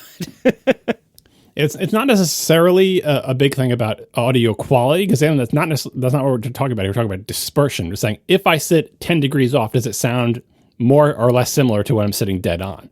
And the coaxial tweeter inside the mid or the woofer makes it sound the same the more you get off axis. Now, whether it sounds good or not is a question of high quality speaker or whatever. So Kef speakers tend to have pretty okay dispersion, and more importantly, not a lot of dead zones where you get the destructive interference of like the tweeter and the mid or whatever, right? The other arrangement that seems to work well is a mid and then this is what the SVS is. And then a tweeter, or a woofer, and then a tweeter and a mid on top of each other vertically. Because again, stereo speakers very often have, a big driver and a little one, a woofer and a tweeter above each other, like vertically. And lots of speakers are tuned to sound good that way. Stereo speakers, or, setting aside the Kef ones, are tuned to sound good that way. It is a common arrangement. So when you lay a speaker on its side, if you can get the tweeter and the mid still to be on top of each other, they'd be side by side if it was vertical, but when you lay it on its side, you do that arrangement, that also produces a good dispersion, at least in the SVS prime. I forget what they call that. I think they're called like three-way or something, where it's WT/MW, because it's a woofer, and then a tweeter and a mid vertically, and then another woofer. That's what the SVS prime is. And then other brands also do make conical ones. And so that really, really narrowed down the field because pretty much every single center channel speaker is one of those, not one of those good ones. It's either Kef, which does the conical, SVS Prime, which as it turns out is not a great speaker, or the one I eventually settled on, which is from a band I'd never heard of, the ELAC UC52. You got an ELAC? I've never heard of this brand. I guess you have. I haven't ever owned ELAC speakers, but they are extremely well regarded. Yeah. So this center channel speaker has coaxial mid and tweeter in the center of the center channel speaker. It's got like two pretty large. I don't know if you call them woofers, but the center thing of it is one of those coaxial type of things.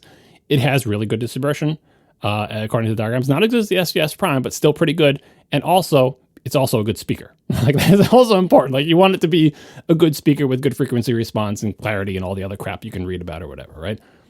The downside is that it's huge. This is going to be big. Yeah, I was going to say, like, I was just looking at the woofers in it are 5.25-inch woofers. So this is a large speaker to have 2 of those in it and the mid. Like that's. I mean, another thing you learned about doing all the speaker research is you see lots of pictures of speakers and they never show like anything next to them for size. So you might have in your mind how big they are. Like there's nothing for comparison. Like they should put like a little person or like an Apple or like a quarter or like a MacBook Pro or something that I would recognize the size of. It's like, how big is it? Because they all look small on when you see them on the picture. And then you go look at the dimensions and you're like, wait, what? That's 24 inches deep? What? The KEF speakers are a great example. Your KEF speakers are so deep. Yes. They're just so huge. So everything I'm looking at, I was constantly measuring, will this fit? Will this fit in at my entertainment center? The ELAC UC52 fits in my entertainment center barely. And you know how it fits? I have to eject from the shelf that it is on both the TiVo and the Blu-ray player. See ya. Because there's just no room for them with that stupid speaker in there. But I said, oh, this is going to be, the centerpiece of my system and is literally my only option. It's this or the SVS Prime, which isn't as good a speaker. The other thing I was worried about that I talked about in Mastodon is like, people tend to advise against mix and matching different speakers on a home theater system because you have to match the timbre and it's not going to sound right and this, that, and the other thing. And it's like, okay, I did a lot of suggesting to people like, is that always terrible? Can you make that work? How bad is it? And I got varying opinions. Some people are like, oh, it's not that bad. You're not going to notice the difference. Other people are like, never do it. You should never mix. But if you don't mix, you're stuck with like, every one of these manufacturers has a product line like, buy all our speakers from us. Here it is. Here's our 5.1 system. And people tend to review individual speakers, not entire systems. This speaker is good. This speaker is bad. Oh, and this left and right channel are good. These surround speakers suck. This center channel sucks. That's usually the thing in the 5.1 systems. Here's this 5.1 system. The center channel sucks. Here's the 5.1 system. The center channel sucks. I found the ELAC one. The center channel didn't suck. I could have bought ELAC left and rights and ELAC surrounds, but guess what? They're huge. And also very, very expensive. And by the way, ELAC is not one of the brands that I had a discount on. So I'm paying full price, baby, for the ELAC UC52. I did try to buy one on eBay because I'm trying to bring the price down. Someone was selling the ELAC 52 for way too little money. And I lowballed them because it was like, or best offer. I lowballed them by $50 and they never responded. And I felt a little bit scared even buying it on eBay because I'm like, what condition will this be in? And speakers are delicate. And my wife kind of scared me off a little bit by saying, who knows what you're going to get in the mail? That picture is really grainy. I'm like, you know what? That picture is grainy. Yeah. Well, also, like, worst case, if you really hated it, you can't easily return it to just an individual on eBay, Yeah, like what if I get this and it's like not worth the money, or I thought it would fit, but it really doesn't? Because remember, another thing I have to do with the center is tilt it up a little bit because I'm putting it like it's right under my TV. It's as close as it can get to being under my TV, but under my TV is not where my TV is. So I have to tilt it up slightly so it aims at our faces when we're sitting on the couch. So it just barely fits. Oh my word. So that was the big expense. No discount. ELAC UC52, basically my only choice. I knew I wasn't going to be able to buy other ELAC speakers because they're just too expensive and also too big to fill the other roles. So I got that.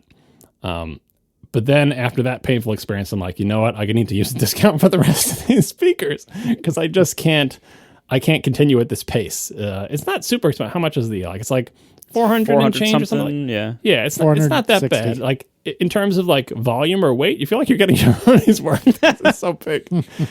I don't know what's in there, but whatever it is, it's heavy and expensive. This is $400 worth of wood, that's for sure. Yeah. So for the rest of the speakers, I said, okay, well, if I can't match, I can't buy a full ELAC system. Why don't I just at least buy matching front, left, right, and back surrounds from the same manufacturer? So at least those will all match, and I'll buy one from that I have a discount on. And so that's what I did. For my front right and left and my back right and left, I bought Polk speakers because I had a discount. That is literally why, right? And they're well reviewed and they're good. And I was able to shop. What I ended up doing in Marco fashion was, rather than saving money and getting the cheap speakers with a big discount, I just went up the line until the speakers that I bought with a discount were as much as I was willing to spend for the full price cheap ones. You know what I mean? Yep. Like, I basically, yeah. So I bought the Polk R100s for my front right and left. not just because of the discount, but also because they're bookshelf speakers, and they are among the smallest bookshelf speakers in their sort of price category. Because unlike the Kef ones, they are not 19 inches deep for some reason, right?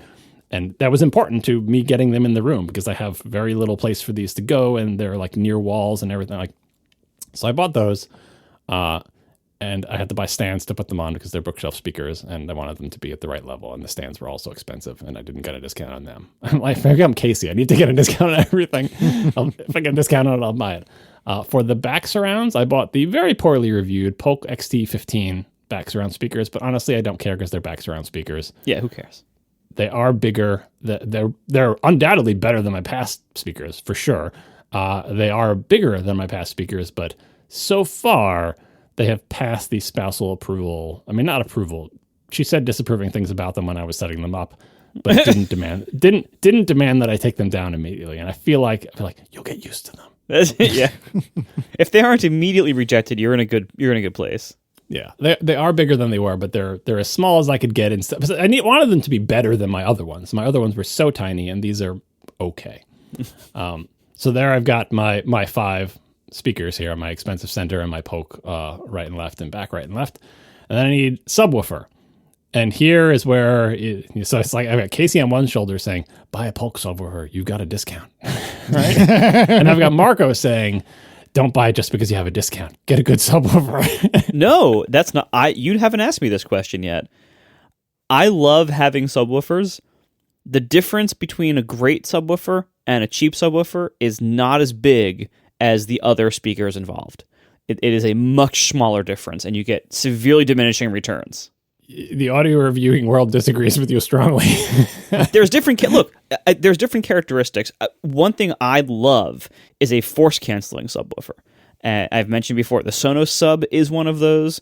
I've never admitted this before in public. I think only Ben Thompson knows this until this moment, but I have a small Kef subwoofer under my desk for my computer subwoofer, and it was absurdly expensive. I know which one you got.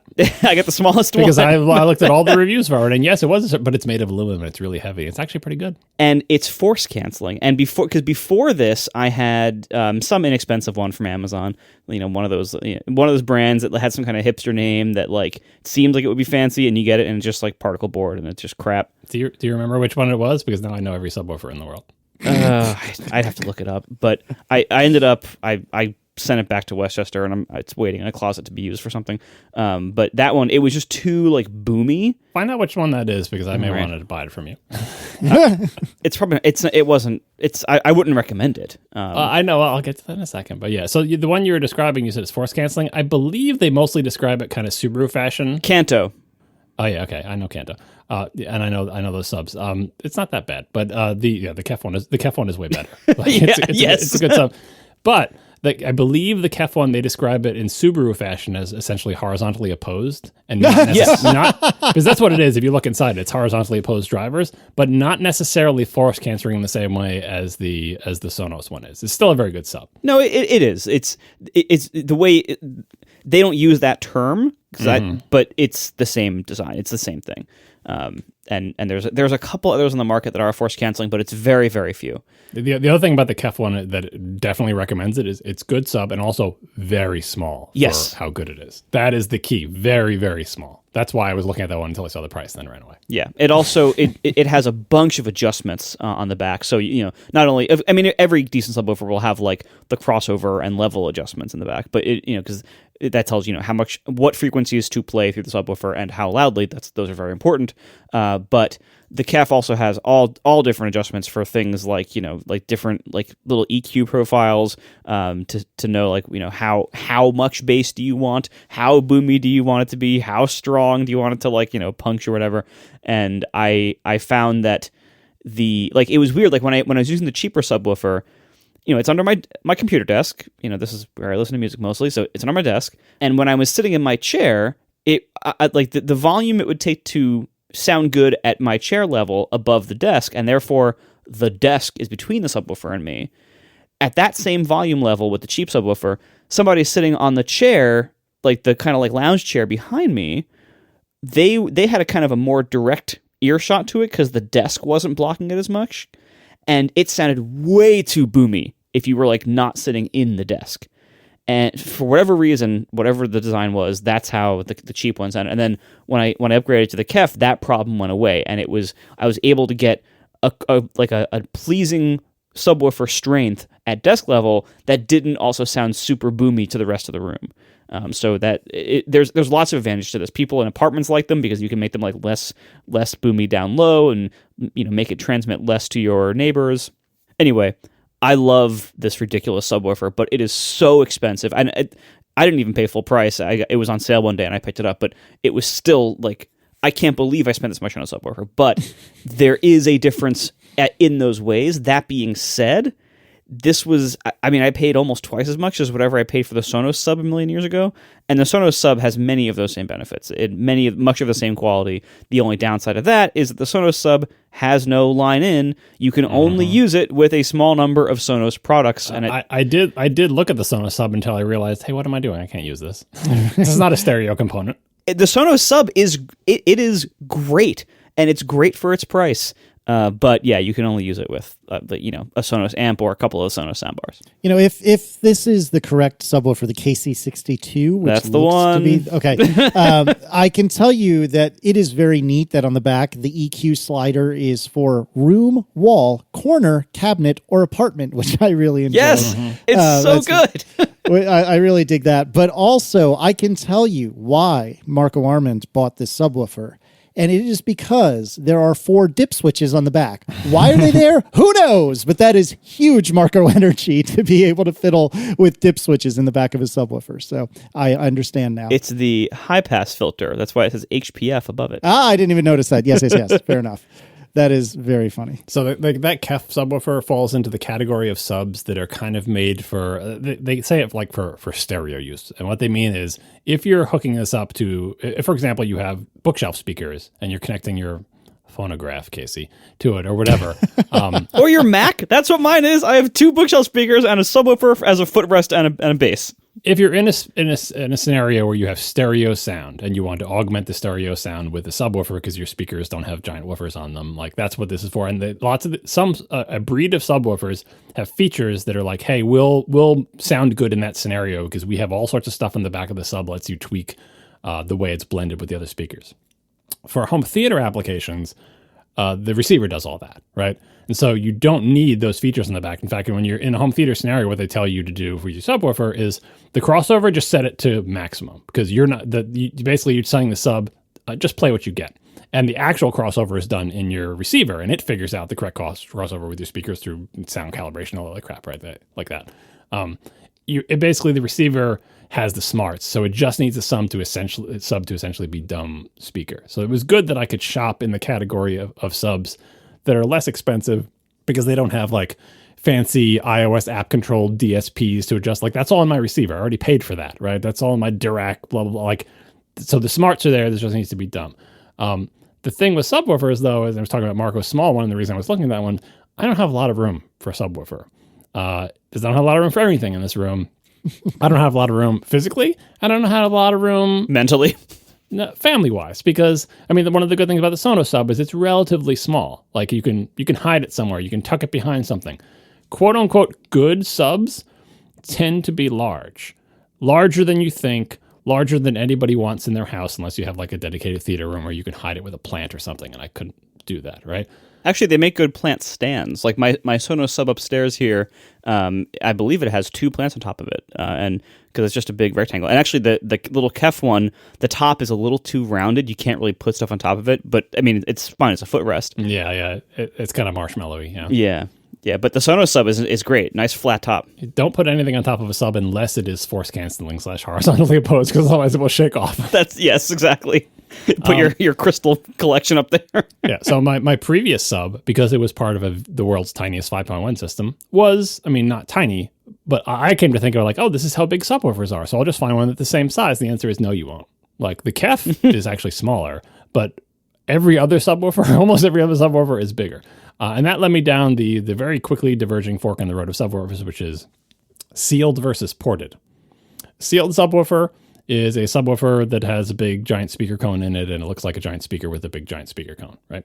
Ported, it looks like a big giant speaker cone, but there's a hole in the speaker. Lots of speakers are ported.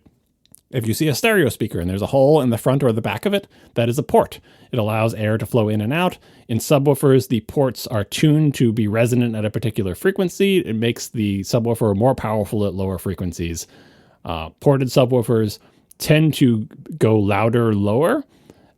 Some people might say they tend to be boomier. It depends on how you adjust them. But most importantly, ported subwoofers are bigger because ports take up space, because the ports in a subwoofer are not just like the little tiny slots like they are sometimes in a speaker, or one little tiny quarter-size hole like they are in a bookshelf speaker or something.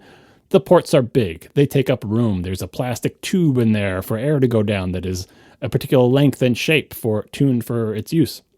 And so ported subwoofers are the size of mini fridges. They're just massive. And I could not fit one in my room, despite the fact that my cheapo sub from my existing 5.1 was a ported sub, but it was a ported sub with an 8-inch driver in it. And, 8-inch driver is not big for a subwoofer. Like you can find, I would call that mid-sized for us. I mean, you could get the bigger, but look, my little Kef one's only 6.5, I think. I know. Well, that's part of why the Kef one is so expensive and amazing. Yeah, I think the Sonos is also 6.5 inch, something like that. But right, that's fairly small for a subwoofer driver. But that's why the Sonos and the Kef get such good reviews. They're like, can you believe this thing has this much bass and it has a 6-inch driver? That's maybe why it costs so much money, but it's also why they get such good reviews. It's like, wow, they managed to get good bass, good clean bass out of it. And when we say clean, we mean that if you look at the frequency response diagram, it's not just like a giant peak around the resonant frequency of the port and then, really low everywhere else. Sealed subwoofers, on the other hand, are much easier to make behave like a regular speaker. Some people call them more musical, quote unquote, although you'll find many debunking videos in this, is saying like, look, it's just a big speaker and it can have a frequency response that is flat within the range that it is used, or flat-ish within the range that it's used. So if you're using it to augment, if you're listening to music and using a subwoofer to augment the low frequencies because your bookshelf speakers have smaller drivers, get a sealed sub because you won't have any boominess and it will blend in nicely with your speakers. But for my purposes, the important thing is that sealed subwoofers are way, way, way, way smaller. So I had a choice. Can I find a ported subwoofer that has good reviews and has good sound that I can fit in this spot? Or can I find a sealed one that I can put there that takes about the same amount of room? Polk and the other brands I discounted on did have subwoofers that were, I think they had both ported and sealed. No, I think mostly just ported. And they were all bigger. And they weren't particularly well reviewed. And I said, you know what? I want to get a good subwoofer, and I want it to be small. And one of the most popular subwoofer brands is the aforementioned SVS. And they make a 12-inch sealed subwoofer that has good reviews, has good frequency response, doesn't have any features that I don't need, because they make a pro version that has a bunch of features that I don't care about that cost like $100 more. It's like, great, I can save money. I don't need the iOS app and all the DSP stuff. I got my receiver. Let me get the cheap one. I didn't know if I would like or not like a sealed subwoofer, but I'm like, I can't argue with the sizing. And it's a well-regarded brand. Like it's good brand and good reviews. I'm like, okay, that's what I'm going to do. So I got the SVS SB1000, which I don't even think they make anymore. I think they just make the Pro. But the Pro is just basically this with like an iOS app and some more fancy like buttons on the back. It's basically the same physically. And it fits where my old sub went. And I have to say that I can definitely tell the difference between a sealed versus ported sub. Because unlike when you're listening to music, where the sealed sub is great, when you're watching movies, that boominess that people complain about, sometimes in a movie, you kind of want that. If you've been in a movie theater seeing an action movie, you're hearing some boominess. Is that perfect and ideal? And if you measured it on a microphone, you'd be like, oh, it's too boomy. The bottom line is that's what movie theaters sound like. There are resonances. The room amplifies certain frequencies. You find boominess, and part of the experience of movies is very often that big, low rumble. And a single 12-inch sub just does not have the rumble that a 8-inch ported sub did. And I could tell that it's cleaner. I can tell that it's better. Music sounds way better. And in fact, most of the audio sounds better. And the 12-inch sub does go down to the same frequencies as a ported sub. It just doesn't have as much oomph down there, and there's no like resonance at the port level, right? So, and the SVS, by the way, wasn't cheap. It was I think it was more expensive than my center channel ELAC thing. Oh wow! Although no, I bought it from their outlet store. Again, Casey Power. That's right. That's right. Find a bar, because I was like, I'm a shopping in the outlet store. Find the ones. SBS is so cruel though. They sell all their speakers in like kind of like a faux wood finish, and also a like glossy piano black or piano white. And they charge $100 more for the glossy finish. Oh. It's such an Apple move, such like maybe a Porsche move. Like really different finish on the speaker is plus $100 on a $400 product. That's amazing. So I could not. Obviously, I bought the cheap. I bought the cheap wood grain black one from the outlet store. It's factory refurbished. 5-year warranty. Like it is from the brand. So anyway, that's what I got. The good thing is, my fancy receiver, like most decent receivers, can support more than one subwoofer. That's why I was asking Marco about his. Now, I still have, and more than one subwoofer is often recommended because you get all sorts of dead spots in the room. That's when you were forgetting, like when I sit in this chair with the subwoofer, it's too loud. Subwoofers definitely, so if you just have one subwoofer in a room, there are going to be spots in that room that are way louder or way less loud than other spots. It's inevitable, right?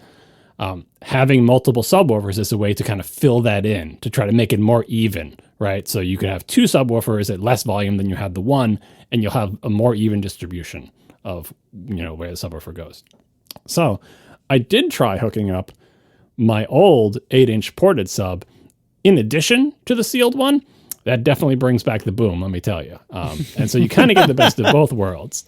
I was using Top Gun Maverick as my test thing or whatever, and that was a great demonstration that I spent a bunch of money on my speakers and they sound better. Like for movies, Top Gun Maverick, jet planes flying overhead, missiles are going off, there's music, right? And I also played a bunch of music from Apple Music. I played a couple of the newly released singles from bands that I like that were in like Dolby Atmos multi-channel, and that sounded surprisingly good in a way. I hate spatial audio listening through AirPods, but the tracks that are mastered for multi-channel audio playing on my multi-channel system sounded really good. And then I played some stereo tracks too, to hear like the front and left to right and getting filled in by the sub. So overall, I'm pretty happy with the sound, but I feel like there's more I need to do with the bass. So, I did find cleverly, secretly, don't tell my wife, oh no, she's listening to this, now she's going to know. But I have to say, she didn't find the subwoofer that hid in the room, the second subwoofer that hid in the room. So I feel like if you didn't find it, once you find it, can you really complain that you don't want it there? Because you didn't even find it.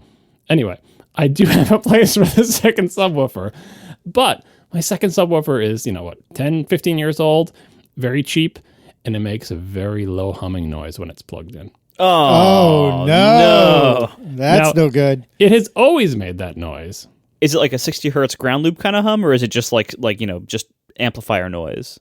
I know what you're talking about. I don't know enough to know if I could say. I don't have perfect pitch when it comes to the ground loop hum. You don't know if that, you can't mistake it. When you hear that sound. I think that's what it is. I can record it and see for sure, but I think that's what it is.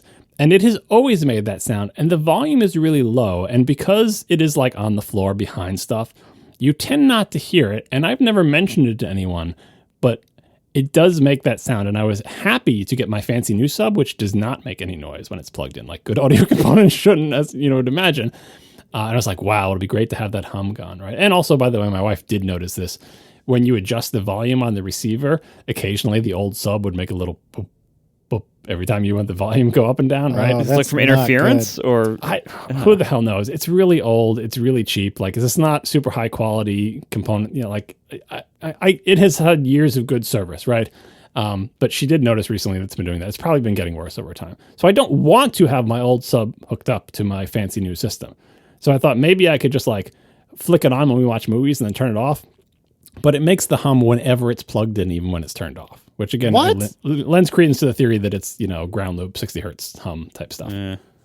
So I am looking for a cheap, small ported sub that fits where this one is currently hidden to augment my good fancy 12-inch sealed sub. So the project is ongoing. And by the way, calibration-wise, I did a very rough calibration and then got COVID again and had to had a COVID resurge in my body and had to retreat back to my room. So I haven't even fully calibrated this, and I've learned a lot more about calibration, most of which is confusing and sad. But anyway, So that's the story of my setup here. If you take anything from this, please look in the show notes to links to these various audio forums and review things I've seen. In particular, the problem with center channel speakers video is worth watching because this is something I had never heard people talk about before, and the reasoning and science behind it and the pervasive acceptance of it within audiophile circles led me to believe that it's not just one person's vendetta, but it is just a problem with the industry, which is no one cares about center channels. The audiophiles don't care about it. It's just the home theater people, and the home theater people are pissed that they can't find good center channel speakers. Right? Although it's not that you can't find good, like they're ones with good spread. There are more of them if you're willing to buy something the size of like a small child. Like they get so big. And I always thought to myself, where are people putting these? And then I watched all the YouTube videos of these audiophiles doing it. They put them on like, not on milk crates, but basically on milk crates in front of their giant screens. Like it's like a small child sat on top of its own private piece of furniture, tilted up, and they're so huge you can't put them in any kind of cabinet. They're like bigger than my XDR, like in terms of width, and then they're really deep, and they're just so. I mean, if you think about when you go to the movie theater, you ever look on the wall and look at those speakers and think about how big they are? That's what people are putting in their homes, right? And just picture one of those on its side. Even Monoprice makes this like massive center channel that if you look at it, you're like, oh, that looks slim. You could fit that. No, it literally does not fit in any of my furniture. They're just huge. So you can get good center channels, but not if you're like a reasonable person who wants to not have a little altar for your speaker in front of your television. Again, my room is not a home theater room. It is just like the main living room of my house, so I can't do that. So anyway, check out the center channel speaker. Check out the different measurements that they do on it and understand what they're talking about. And it is like kind of a bad spot in the market. And once you go through down that rabbit hole, it is fun to look at like, you know, whatever speakers you're looking for. If you're looking for bookshelf speakers or like computer speakers or whatever, to see what the options are, because there are a lot of surprisingly good options for not that much money that are going to be a million times better than whatever you're using now. And then if you want to go whole hog, you could get something like Marco did with that fancy little tiny sub. Like it's good that stuff like that exists because, you know, there are people trying to fill this market of like, so you want good sounding speakers for your computer and you don't want them to be like you're having two mini fridges on your desk, you know, but people are willing to find them. Like even like, do you have KEF speakers on your computer? Yeah, I have the Q150s here, and at my TV I have the Q350s. Now, in their defense, they are not made to be used this way, like at all. No, they're not. Like Marco is doing a little bit overkill, but even the 150s, I feel like that is not that big. Like you can fit them on a desk and not feel ridiculous. Yeah, the depth is what really the depth is right. and you know, and but a desk has and depth, speaker, right? Yes, but like it's funny, like you know when you actually look at you know speaker audition rooms and high end stereo stores and everything, they're placed way out from the wall. Most speakers are designed to be, you know, at least a foot away from the wall. Well, it depends if they're ported, and it depends if they're rear ported or front ported. True, but like most good speakers are designed to have a decent amount of space between them and the wall behind them. And in reality, nobody has the room for that in their rooms, and so nobody ever sets them up that way. Well, the home theater people do, because you see where they port them, and they're like, that's like 3 feet from the back wall. It's like, yeah, this whole room is just for theater. No, I mean what everybody always tells me. Please, before you write in, I know. On my desk, I'm supposed to be using studio monitors. I know that. I don't care. I love the way the Q150 sound, and I know it's not correct, but it's what I like. So you're going to have to deal with it. KEF was one of the brands they said that you can basically back all the way up against the wall, the non-ported KEF speakers, that you maybe it's because the cases are so big that no matter how far you push them against the wall, they're not really that close to the wall. But that was one of the selling points. Yeah, so... I did. The other thing I did is I did actually overbuy some stuff because I didn't know if I was going to like the ELAC or whether it would fit. So I also bought a Polk center channel, which, as it turns out, I think I'm not going to use because I think I do like the ELAC one. So I will probably be returning and or reselling that one. Well, I'm glad you're happy. I'm glad you've gone down this road. My goodness, what a journey, though, as it always is. And we didn't even prepare the way. We skipped all that. I won't talk about this now, but I'll save it for a future episode. The project is not done. I have the speakers on stands. I have the speakers on stands, but they're not supposed to be on stands. It's supposed to be a piece of furniture that one of them is supposed to go on. That's going to hold my Blu-ray player, which can no longer fit them. You know, like there's a whole, you know, tile puzzle thing going on there. But the piece of furniture is the wrong height, so I have to cut it down. So I have to go to Home Depot to buy some threaded rod and cut it with a hacksaw. And like that's all. That's all in the future. I'm still working. And then calibration. Oh, calibration. Plus with the multi-subs. There'll be more updates in the future. But anyway, I just wanted to fill everyone in. I did get new speakers. They do sound better. My journey continues. I'm very happy for you. Thanks to our sponsors this week, Trade Coffee and Kolide. And thanks to our members who support us directly. You can join at atp.fm/join. We will talk to you next week. Now the show is over. They didn't even mean to begin, 'cause it was accidental. Oh, it was accidental. John didn't do any research. Marco and Casey wouldn't let him, 'cause it was accidental. Oh, it was accidental. And you can find the show notes at atp.fm. And if you're into Twitter, you can follow them at CASEYLISS. So that's Casey Liss, MARCOARMENT, Marco Arment, SIRAC, USA Syracuse. It's accidental. They didn't mean to. Accidental. Tech podcast so long. Forgot to thank the person who gave me the discount. I did thank them over email and everything, but thank you again. It did, despite my complaining about, I have all these discounts, I don't know what to do, and despite the fact that it basically led me to buy all Polk speakers. In the end, they're good speakers. Like there were discounts on good, reputable brands. So I'm very happy with the speakers I got, and I don't know what I would have done with the discount. I would probably still be fretting. If we know any KEF sales reps, let me know. Yeah, right. Yeah, once I had the discount, I was like, hey, does anyone have an SVS discount? Because those subs are expensive. I was like, just getting mad with discount power. There are, like to Marco's point, you bought yours on sale. A lot of times speakers do go on like very deep sale. Or in the case of SVS, you can shop in their outlet store and it's like hundreds of dollars off stuff for like open box or like factory refurbished or whatever. If it's from the manufacturer and they guarantee it, like as just same as a new product, there's not a lot of risk in buying it, and you save a lot of money. Yeah, even just like on Amazon, sometimes like the KEF speakers, you'll occasionally catch them on sale on Amazon for like 40 or 50% off. Like I don't know why, and they're legitimate. Like because they have huge margins. That's why. Yeah, I guess that's why. Yeah, and KEF speakers are expensive, but yeah, that's why you will actually find them discounted, especially if you like buy like last year's model, like the new one comes out and it's got a different piano black finish or whatever. Get the last year's one; they're still good speakers. Yeah. Yeah, I mean, similarly for me, and I think I kind of made the passing mention of this on the show when I was talking about my Sonos setup, but I was able to get a steep discount on my Sonos stuff, and that's why I was able to go hog freaking wild. Like, there was no way that I was going to spend the kind of money I spent, which I mean, I think the full retail price for my setup was something like $3,000-ish, and I spent way less than that, way less than that. So I was very lucky, and I am very appreciative to the person that was able to score that for me. So I can totally sympathize with people.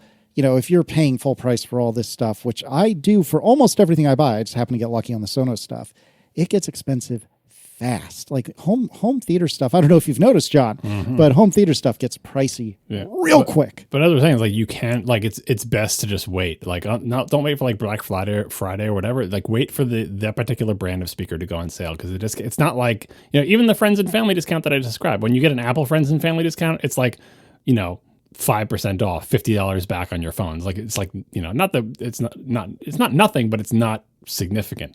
Whereas the friends and family discounts on these speakers, or even just the sale price on Amazon when they want to clear inventory, it's so much less than the regular price. It feels like no one should ever pay full price for speakers, but just wait for them to go on sale, because the discounts are so big, and their discounts don't make any sense, because like the new model the speaker comes out, it's not twice as good. Like pay half the price when they go on, you know, a 50% off sale when the new speaker comes out. After reading reviews, obviously, and blah, blah, blah.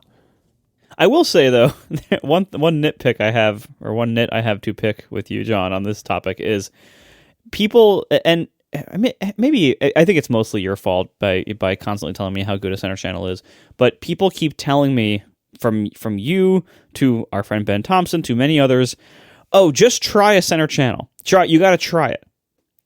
Because I have the Sonos amp setup and the Sonos sub, what it would take for me to try a center channel. So I have Sonos amp powering two Q350s, and a Sonos sub.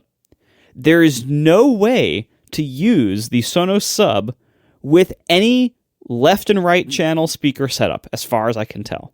Because the only things that can power it are the Sonos amp, which only supports left and right channels and no center, or a Sonos soundbar.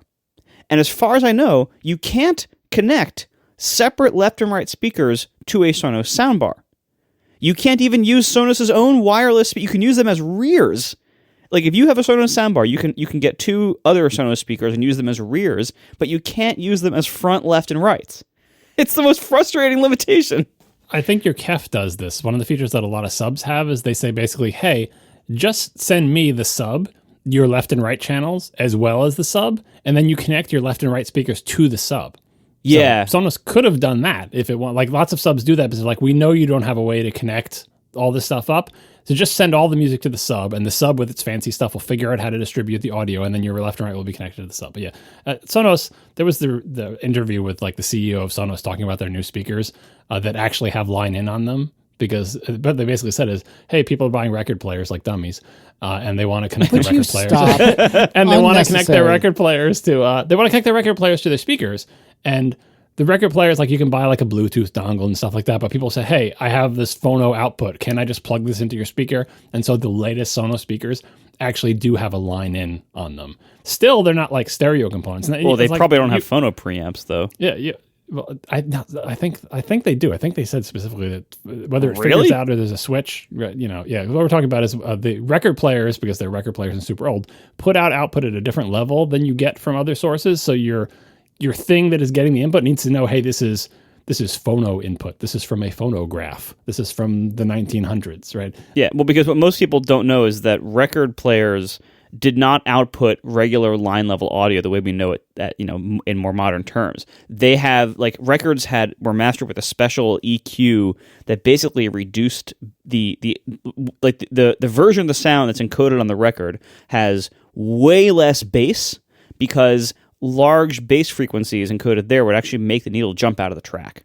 And so they called it the RAAA curve, and they had this whole custom EQ curve that records were pressed in, and then the record player would or the amp you were running it through would run it through a circuit that would undo that curve and make it regular. It would try to fix it, because if you listen to the audio as it comes out of the record player, it would sound even worse than it actually does. Yeah, if you put your ear up to the needle as it's moving, you can hear this little tiny tinny version of it, and it sounds horrendous. If you actually amplify that, and so there's you can't, if you just take the raw output from a record player and plug it into a regular amp, it won't sound right. You need a special phono preamp that does that conversion.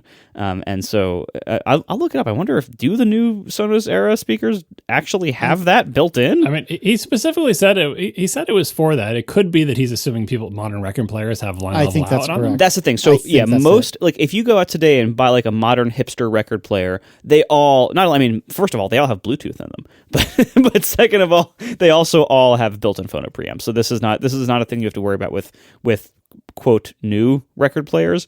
But if you have your parents' old record player from the 1960s and 70s, this, you will have to deal with this. Yeah. On the flip side of that, fancy receivers still have phono input that understands actual phono input for that has not gone away. That is still a component of all top of Navy gear. Yeah, but Marco, you and I are in opposite situations. I couldn't look at the Sonos sub, even though it is small and is a good sub and it would fit, because how the hell am I going to hook that up? And you can't look at center channels, because how the hell are you going to hook that up? Sonos is a separate world. For me to try a center channel, I would have to buy a receiver.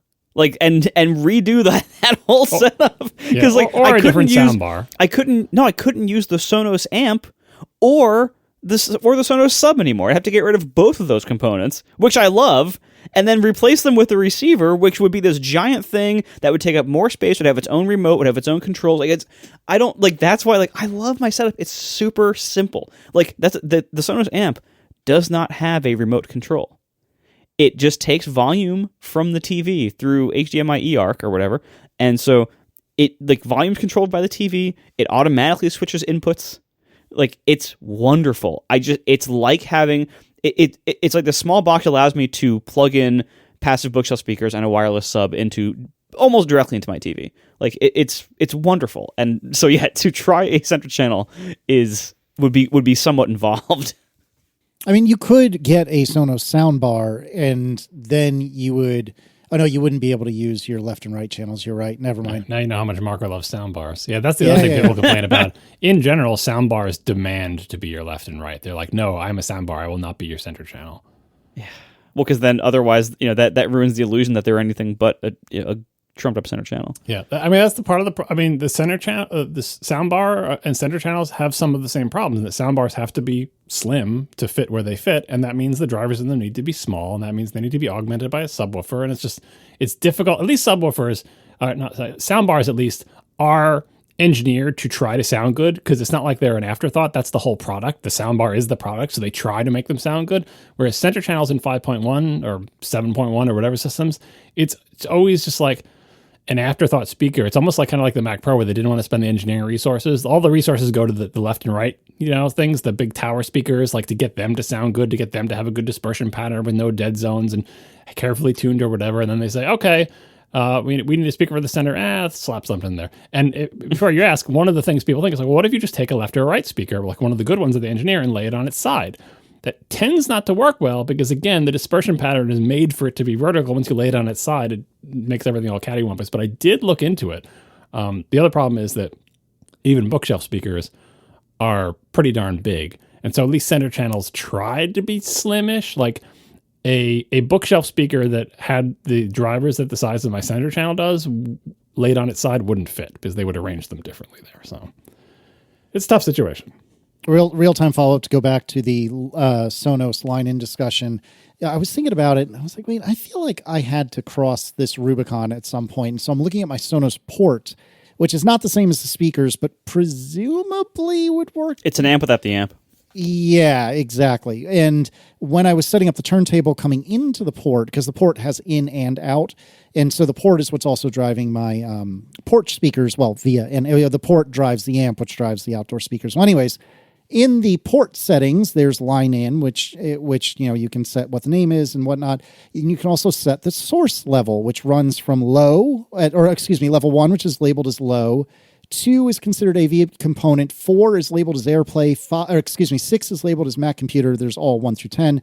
8 is labeled as portable player or PC, and 10 is high, and you can set the source level based on that. So I think it basically can be either phono in or regular.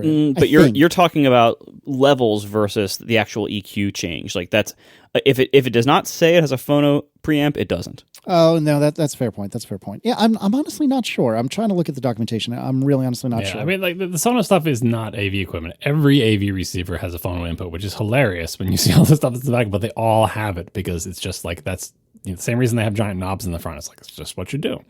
Yeah, and that's the whole world that I don't want to be in if I don't need to be. Yeah, the world of receiver it's better than it was. I mean, the receiver I got wasn't that expensive, and it has like every feature under the sun. I could have gotten a worse receiver and still been fine. I just wanted to have a little overhead. Setting aside the inability to buy receivers at all, because apparently they couldn't manufacture them, and there's a lot of consolidation in the industry, and there's definitely room for improvement there, but they're way better than they were when I bought my last receiver, when it was still like the Stone Age, where like the on-screen displays look like VCRs from like, the 1980s. They are better than that. Mine isn't much better than that. Some of them are. Like Sony actually finally made a new receiver. Like you thought Sony was out of the Blu-ray player business and the receiver business, but suddenly, after I think it might be 10-year gap, some insane year gap, they made a new receiver. And it's good. Surprise. Modern technology. You can make a better receiver than you made 10 years ago. Congratulations, Sony. Who would have thunk it? The other thing I didn't mention is I put banana clips in everything. Nice. Big upgrade. Oh, how did that go? It's pretty well. Like I also bought new speaker wire. I didn't want to rewire everything because I don't know, I just was crawling around, whatever. And basically, I didn't rewire. Did you get the never contacted oxygen, mined from the depths of the sun? Like no. So when I bought the new ones, I'm like, look, I want better speaker wire, mostly because I was talking about like how I'd made the runs too tight and there wasn't a lot of slack, and I wanted to fix that problem. And it's like, well, while I'm there, I should get better wire, because I had I forget what I had. I think I had maybe I had 18 gauge, maybe it was 16, I forget, but it was cheap speaker wire.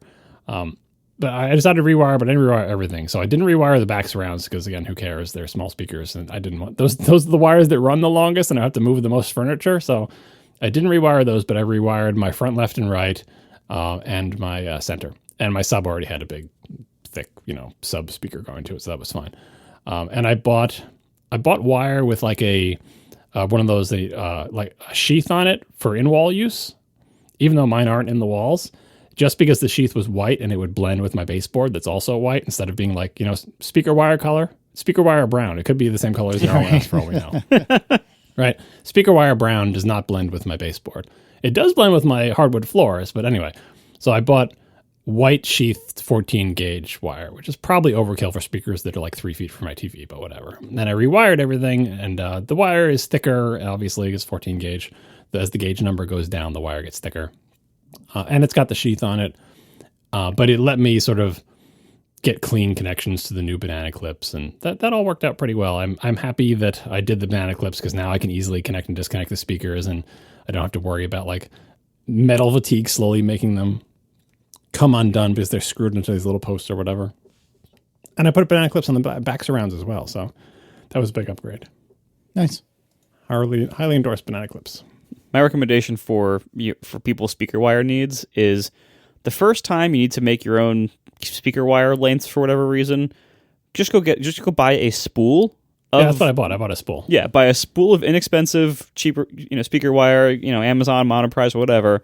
You will never need more than that. Like that will last the rest of your life. Unless you're me, because that's part of the reason my runs were too short. I measured for my 5.1 system when I first installed it. I measured 15 times. I'm like, this will be enough wire.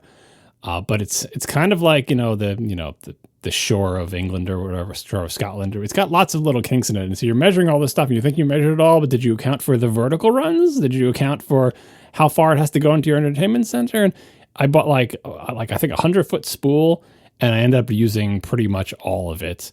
And I made a couple of the runs too short. So when I bought another spool, I bought 100 feet of it, but I didn't do the back surrounds with it. So I had plenty left over. And now I think I may have gone too far in the other direction where I've got some like coils as slack where I'm like, I've got all this extra wire. What am I going to do with it? So I may cut them down farther. But that's the beauty of having the banana clips, the banana plugs, and a spool of wire. You can just cut, splice, you make it any length you want. If you make a mistake, you can always make it shorter. You can't make it longer, but you can always make it shorter. And I do have plenty left on the spool, so I'm pretty happy with how that went in my 2 days between COVID.